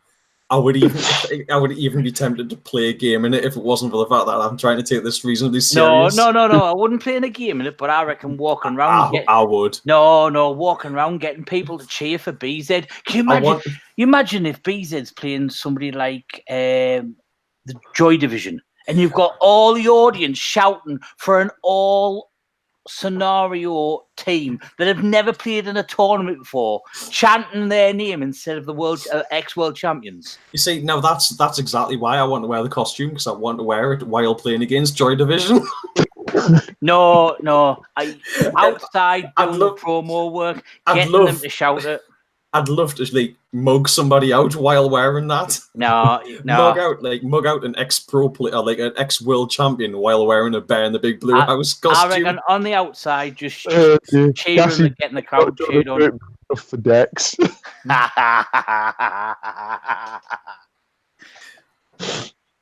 be fair, if I put it on, I'd just look like Bigfoot.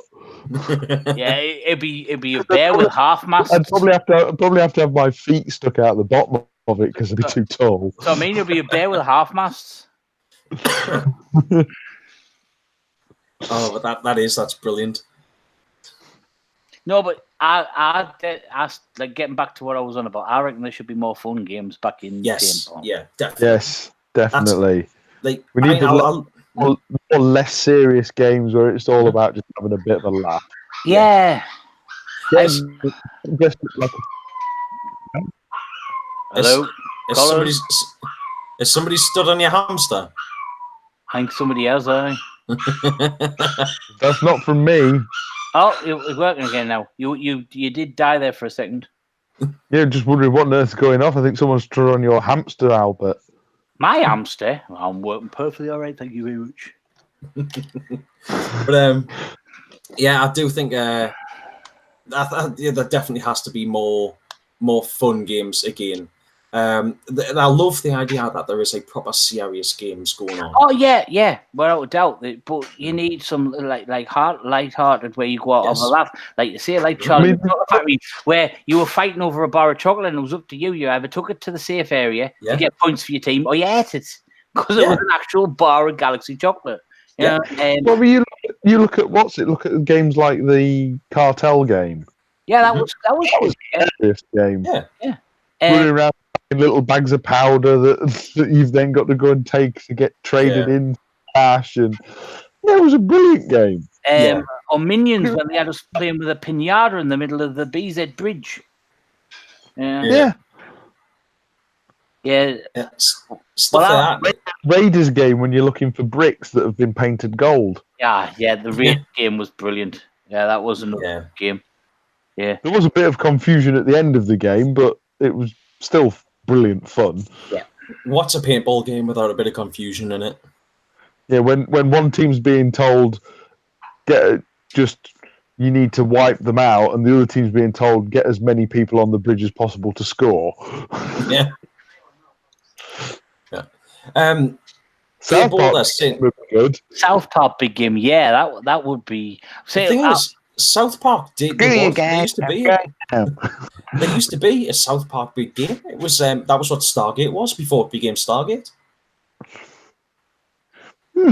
Drug Wars was good. Who is A Boulder? Yeah, I don't really know. A Boulder, do we actually know who you are in real life? That's what Gassy said. Kenny's. Yeah. There. He played it. It was very good. Yeah, that's it. It's play for Adam. Yes, that makes sense. Yeah, A Boulder makes sense. Adam Boulder. Yeah. Triple face palm. Yeah. So. Well, I'm playing with I think I've spoke to you about this, Dex. I'm playing with the idea of a game. I'm just still trying to work things out, but I think it will be good. Is batteries not included? The batteries not included game. Yeah. Yes. You see, I think that'd be great. It's a right. It's a good idea. It's definitely like sort of a throwback to like old school paintball. Yeah, I was thinking, base it around really the good twist from the 80s. But to be honest, I think what would probably work better than that would be Short Circuit. Yeah, potentially. Yeah. I just one team is Nova, one team is Johnny Five, and I can't remember her name. But the battery is not included. I thought I was going to try and make it a mech only. That was the whole premise. Yeah, that'd be good. Not included. That was the idea of the name of the game. Obviously, base it around the Disney film. But have a mech only. So that's why batteries not included. The only batteries would be in the. Say you'd make a good old man, Albert. Do you think there would be like at some point we could get like a little army of drones to come flying down and like just drop stuff on him? Or just call Willie and get his mates to come down with drones. Yeah, just like it's something like in the safe zone, just have drones like just bring in your stuff. Yeah, fixing everything. Yeah, that's saying hide batteries in the playing area. Yeah, you know what it is? That could be quite good, but how would you police it? Like if you literally hung like a packet of AAAs up in the safe zone in the game zone, and you had to like fight for to get batteries for to be able to use your electric stuff. Forget that. I've got a couple of old car batteries. They'd be good as props. Have to carry a car battery back. Just like a couple of jump leads over your shoulders to your gun. Well, that's the thing. You could do stuff like you could have stuff like that as your props. Yeah. Set of jump leads, car battery. Well, my idea was the main premise of the game was one team is trying to build the spacecraft, the other team tries to dismantle it while the other team's trying to build it, and have the parts hidden around the plane area. So there will be like some batteries, and then there might be a wing, and so. But while the residents are trying to build the spacecraft, the developers are trying to pull it apart. Yeah. Or you could have a toy skyscraper jigsaw puzzle type thing that every time the developers find something, they get to remove part of the building Yeah. So you've got to build the spacecraft before the building's been completely taken apart. Yeah. Definitely something along those lines. Yeah. That'd be brilliant. But yeah. But I definitely think we need more fun games, without a doubt. Yeah. Yeah. Just something that's not as serious. No. And that's all we need. Is just stuff that isn't as serious. Cassie's saying I need a large purple helmet. That could be something completely different. Or a large purple helmet for Albert, as the astronauts have large purple heads. Isn't that just Mars Attacks? No, I think or he's thinking of Aliens in My Attic.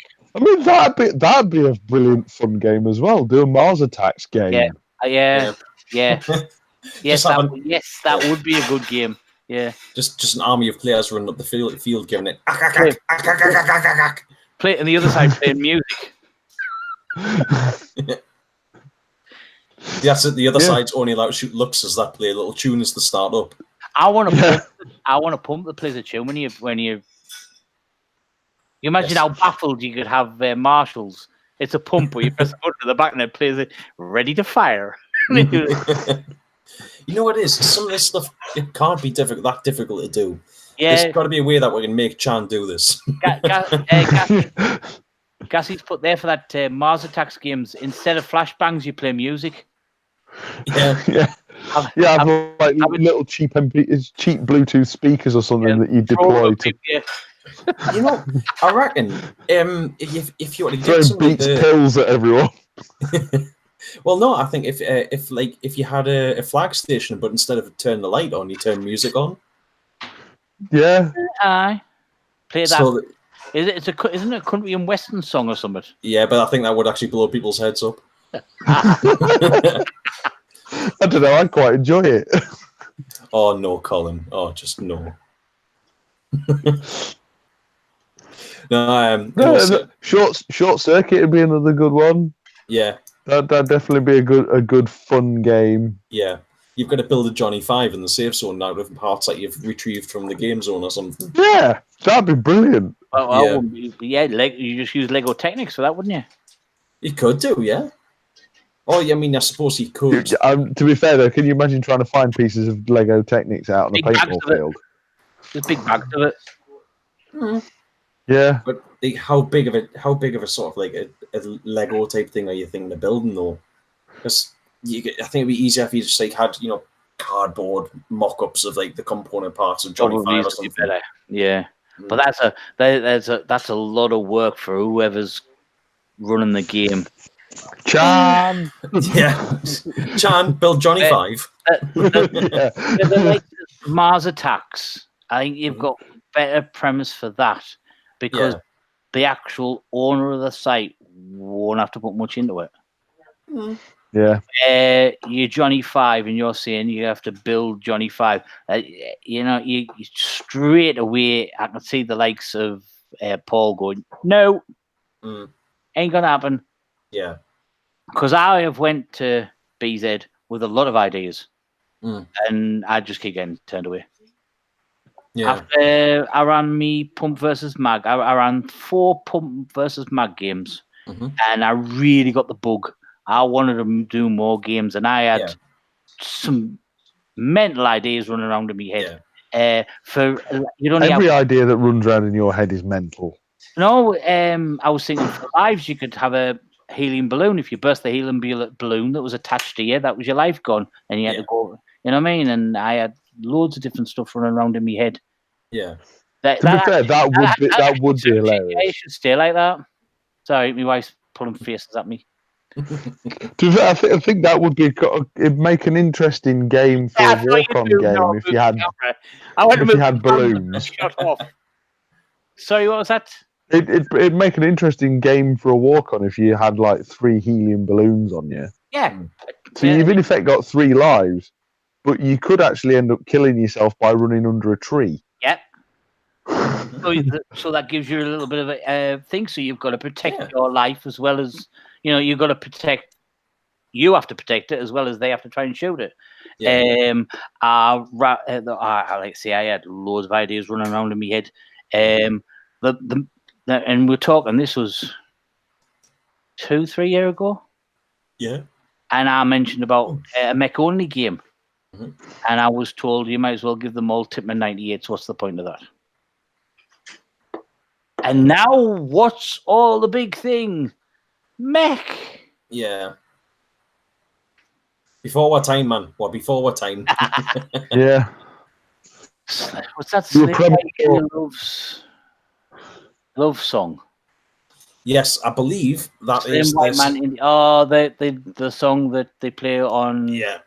I could definitely run with this Mars Attacks thing. Like, yeah, I think that was an idea that could really work. I say using it. Yeah. You see, I think there's certain little things that you could put in the game zone as well, just for a laugh. You know, like for artifacts, like if you. Yeah, it's easy to get hold of alien stuff. Well, no, it's not necessarily even that. It's not necessarily alien stuff. It's like something that like put things in the game zone, tags on them for like how many points you'll get if you retrieve it, but have things like the woman's head on the Chihuahua's body, and like just in the game zone have something like that. I think people would have a laugh with it. And Pierce Brosnan's head in a jar. Yeah. Yes. Yeah. That stuff like that. See that now. That's not hard props, but making a full size Johnny 5, that is a difficult prop. But a daft, a human head on a dog body, that's not that hard. A human head in a jar. All you have to do is take a panoramic photo of somebody's head. Yep, and print it out, stick it in a jar, and you've got a head in a jar. Yep. It wouldn't take much at all. Or get a mannequin's head and stick it in a jar. Well, yes, you could do a mannequin's head in a jar, yeah. But Dexter's way is easier. Cheaper. Yep. Yeah. And well, to be fair, I mean, in fact, I'm actually is the main word here. Paul Banks, he's cheap. I don't know what you mean.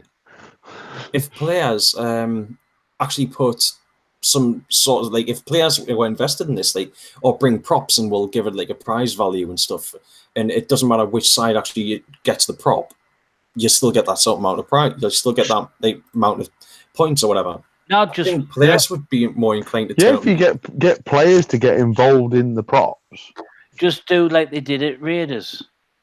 If you come in fancy dress, your entrance fee is slightly smaller.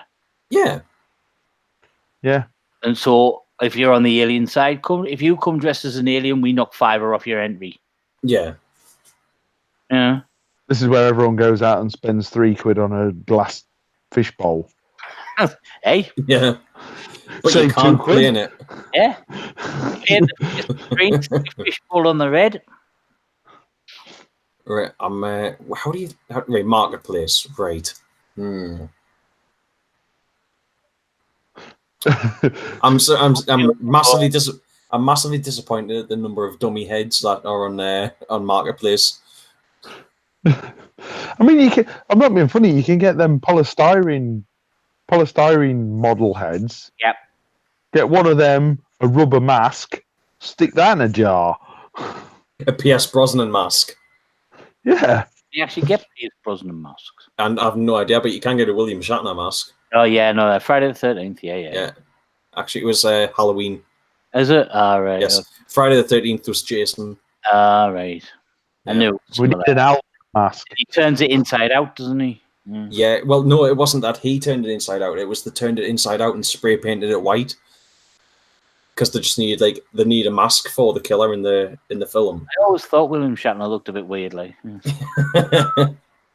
Right, eBay. Right. Would you not think that would be a fun game? Do like a horror, like a Friday the 13th or a a horror themed game. Scream. Yeah. Have one side scary movie. Have one side all dressed up as with the ghost masks. Yeah. And sides, there's I think you could do a great game based around like villains, horror villains versus teenagers. Yeah. I think that one could be hilarious. Or another one which was just bound to be hilarious, Gremlins. Oh, yes. Yeah. That would be a good one. Yeah, definitely. Even the Little Shop of Horrors.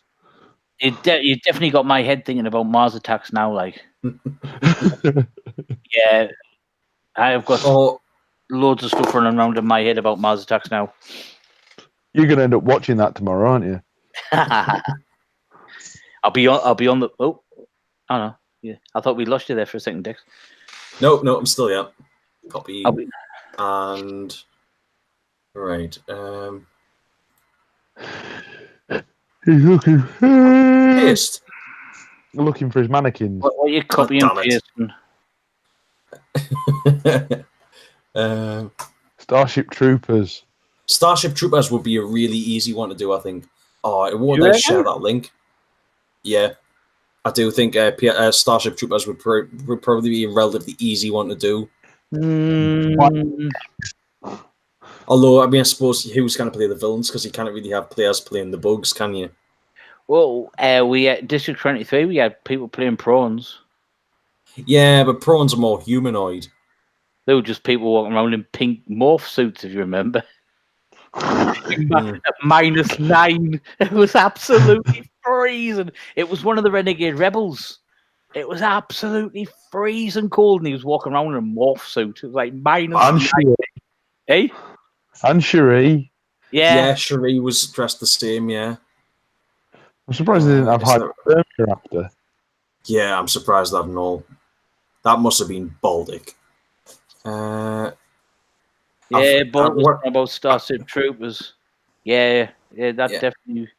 I can't seem to find a link to share it, but you can buy Pierce Brosnan masks on eBay. But it's just like the paper cutouts with the elastic band that goes on the back of your head and you can see that in a jar. Yeah. I'm trying to see if there's anything else as well. If there's any other like wax ones or something. I mean, you could do something that happened recently in TV. You could have a Simpsons versus Family Guy. Yeah, you could do that. That'd be a fun thing. That's a hard one. I'm trying to think. What was the other points that we put up? I think we've talked about everything, haven't we? Well, I was the only one who's putting points up. Hey, it was me last week. Yeah. Basically, we make the show for Dex, and he just like hangs around. No, that's Chan just eye candy in the back. I put a lot into this as well. Chan's just the invite out. That's what you do. That's what you class as putting a lot into it. A what? You send the invites out. Hey, I still do something. It's about it. You send the invites out and host it. That's it. Hey, I still put my opinions across. I still take part, and I also, represent the Pump Fury stuff. So, Gassy, what do you mean you missed the Pump Fury segment? What segment are you on about, mate? He's scared because Gassy said he missed the Pump Fury segment. Talking to Pump Fury, can I actually just point out that we are actually all wearing our Pump Fury t-shirts? I think even Chan was as well, to be fair. Was, yes, right. Awesome. Ladies and gentlemen, if you are interested in a Pump Fury t-shirt, please contact the.pump.fury on Facebook. Yeah, Mr. Pump Fury. I'm glad you know that, because I can't remember it. I had to look it up earlier on so I could actually tag in the post I put on Facebook. Yeah. Anyway, I reckon we need to get a team sorted, Pump Fury team. I think our first one is the Punter Hunter Hunters. Punter Hunter Pump Fury. Pump Fury Hunter Pump. Pretty good name for a Tawny team, actually. The Punter Hunters. You trying to make out that the other teams that you're playing are all punters. Yeah. The Punter Hunter Hunters. Hunter Pump Fury. Pump Hunter Fury Hunter. Oh, God almighty. Oh well. Right here, guys. I think we're going to have to draw this to a close because it is almost 11 o'clock and I kind of need to go to bed. I suppose it could have been worse. It could have been punter pumpers. Well, according to Paul, punter, hunters, fury. Yeah, I'm off to watch Mars Attacks. You're going to go and get your You're going to get your notebook out and write down some notes there. Yeah. Right. Yeah, I think that would make it an even better game than Batteries Not Included. The more I think about it. Punter pumper. Easy for you to say, Colin. Tongue twisters. Yeah, punter pumper fury. Punter pumper. Really? Attack, Albert. That's the thing is though, like if you're playing a game and you're playing it on the alien side, there's no way I would be speaking alien. I would just be speaking alien all day. You're going if they've got like a little burger stall or something on the site that you're doing it, you just go to the burger van. Yeah, and a Coke, please.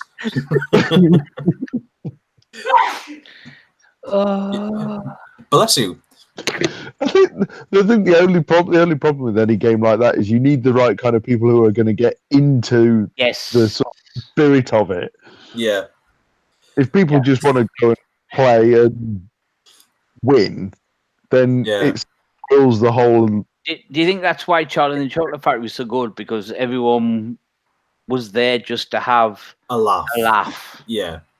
It was just I don't know. Definitely. It was just the way it was built, and I think that's why Heroes and Villains is so good. Yeah, because nobody's there to go and smash the other team. They're there to just have a laugh and happen to have a paintball game at the same time. Do you think it's because it's up for charity? Because it is known as it's a charity game.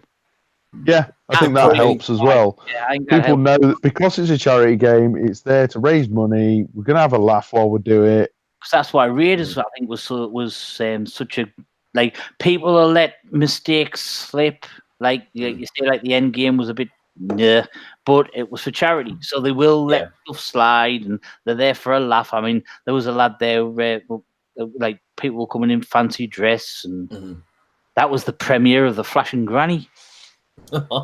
Yeah, I mean, I still think Raiders was probably one of the best games I've ever played. Yeah, genuinely one of the best games I've ever played. Yeah, and it was a one-day event. I know. Can't go wrong with some of these events when they're just like that. The one-day events ran by teams was some of the best games I've played. Without a doubt, Well, you look at Red Alert, Raiders, Minions, Cartel game, Minions. Cartel. Yep. Red Alert. Red Alert was incredible. Yeah. We did own the field, to be fair. Comrade Gasky did lead us to utter domination. Big style, yeah. Yeah, wasn't just victory; it was domination. Yeah, we were living up to the Russian conscript sort of level of troops. When the man with the weapon dies, the man with the ammunition pick up his rifle, reload it, and carry on. Yep, it was near enough that as well, wasn't it? Yeah. Except we all had rifles. Yeah. What was it? I actually saw. I think I saw a meme the other day, and it was it was Stalin with like a massive smile on his face, and it was that moment Stalin realized he's got more men than the Germans have bullets. Yeah. But that was basically that was true. Yeah, and that's the thing. I know that was how they did it. It was like, and if they tried to turn around and go back, you got shot by their own side. Yeah. Either way, you died. Yeah. Win. With your own. Yep. Yeah.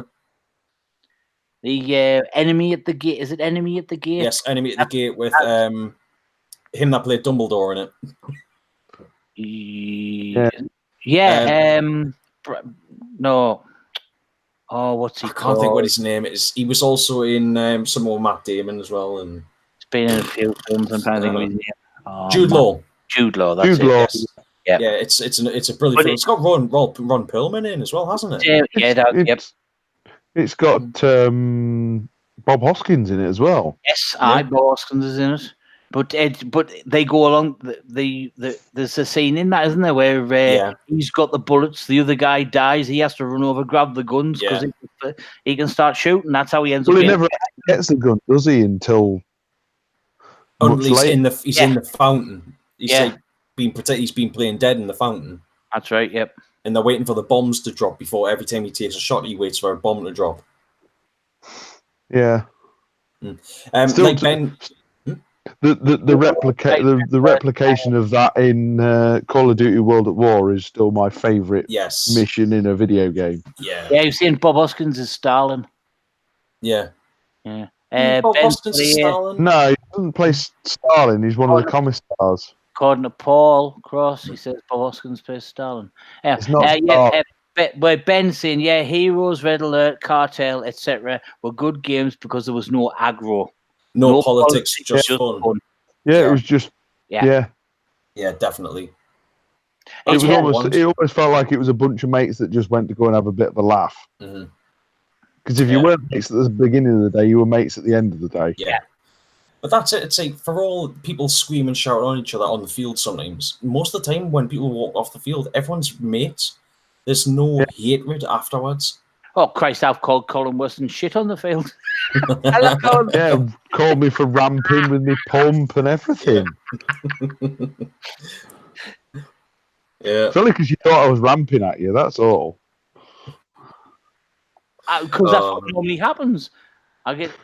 Normally when there's more than one ball goes in, it's not a guy on the end with a pump, it's normally some prick with a tawny gun.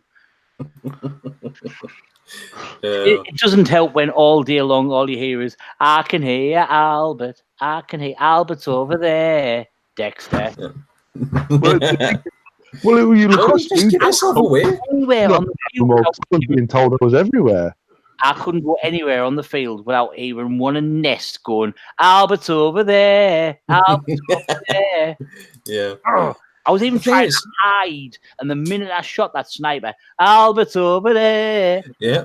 You see, this is it. I've talked about this before, but you can learn sound signatures of certain markers, and when you know that there's not many people on the field with them, you can go, such and such is over there. People give them away. Living daylights out of they confused the living daylights out of me because I was over such and such. I was over such and such. I'm like, well, there was more than me with a pump out there. I think every time anyone heard a pump because there was me, Albert, and Gav that were out there with pumps. Yeah. Every time I was being told it was me. Yeah. I was there. But the thing is, people get known for using certain bits of gear, don't they? And once you're known for gassy snipers, gorgeous. Yes. I'm much envious. Oh, I've seen it in the flesh. He had it on Saturday. That is the colour I want Pump Fury 2.0 to be. I've seen it in the flesh. How fast is this, though? I think Gassy might get me. I might get it wrong. Sale already. But it was he ordered it on the Wednesday and he had it by the Saturday, and it came from America. Yeah, I know. That's crazy. That's really good. That I wasn't expecting having it yet for weeks. Yet. Oh, he actually had it on Saturday, and oh man, he goes, hey, you can take it out if you want. I was like, no, you're all right. Yeah, not on the first day you've got it. Yeah. I was like, oh, it was lovely. Yeah. My bad. I think it turned up on Friday, didn't it? Yeah. If I remember rightly.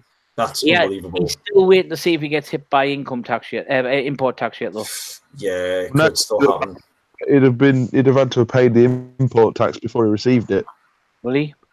He seems to think not necessarily. He's thinking he might get hit with it. Yeah, that's it. When I got my first GoPro, it wasn't until like about 2 weeks later that I got a message from FedEx saying you owe us for import tax. I was like, you what? But because everything I've ever had ended up coming through Royal Mail See, Royal Mail will tend to hold stuff until you pay for it. Yeah, but I mean, I don't mind paying the import tax. It's the £8 blooming handling fee that I detest. Yeah. It's Yeah, like it's not quite yeah. often you'll have like £1 import tax, but you still got to pay £8 on top of it for the blooming handling fee. Yeah. For them to do exactly the same as they do with a normal package. Yeah. That's it. You're paying them to do what they've already done. You're paying them for doing now. Yeah, to do nothing different to what they normally do. Yeah. Ridiculous, man. Yep. Yeah, definitely. Yes, I'm definitely gonna think. Ooh. I'll be ringing. Potato internet striking. Potato internet is striking. What are you on about? What's the matter? You pair are jumping about all over the place. You're perfect. You are perfectly all right. Yeah, I'm getting like perfectly fine here. Mm. But anyway, guys, look, I've got to go to bed. So no, stay up. Oh, it's not the first time I've heard that. Oh, Ben's, but so does DHL, UPS, and FedEx. Wouldn't know. I've never bought nothing from America. Yet. Yeah. You pay before they deliver. See, I don't know why then, but like I got stung. It was like 115 quid or something that I had to pay them. Well, it's probably because they knew you were ginger.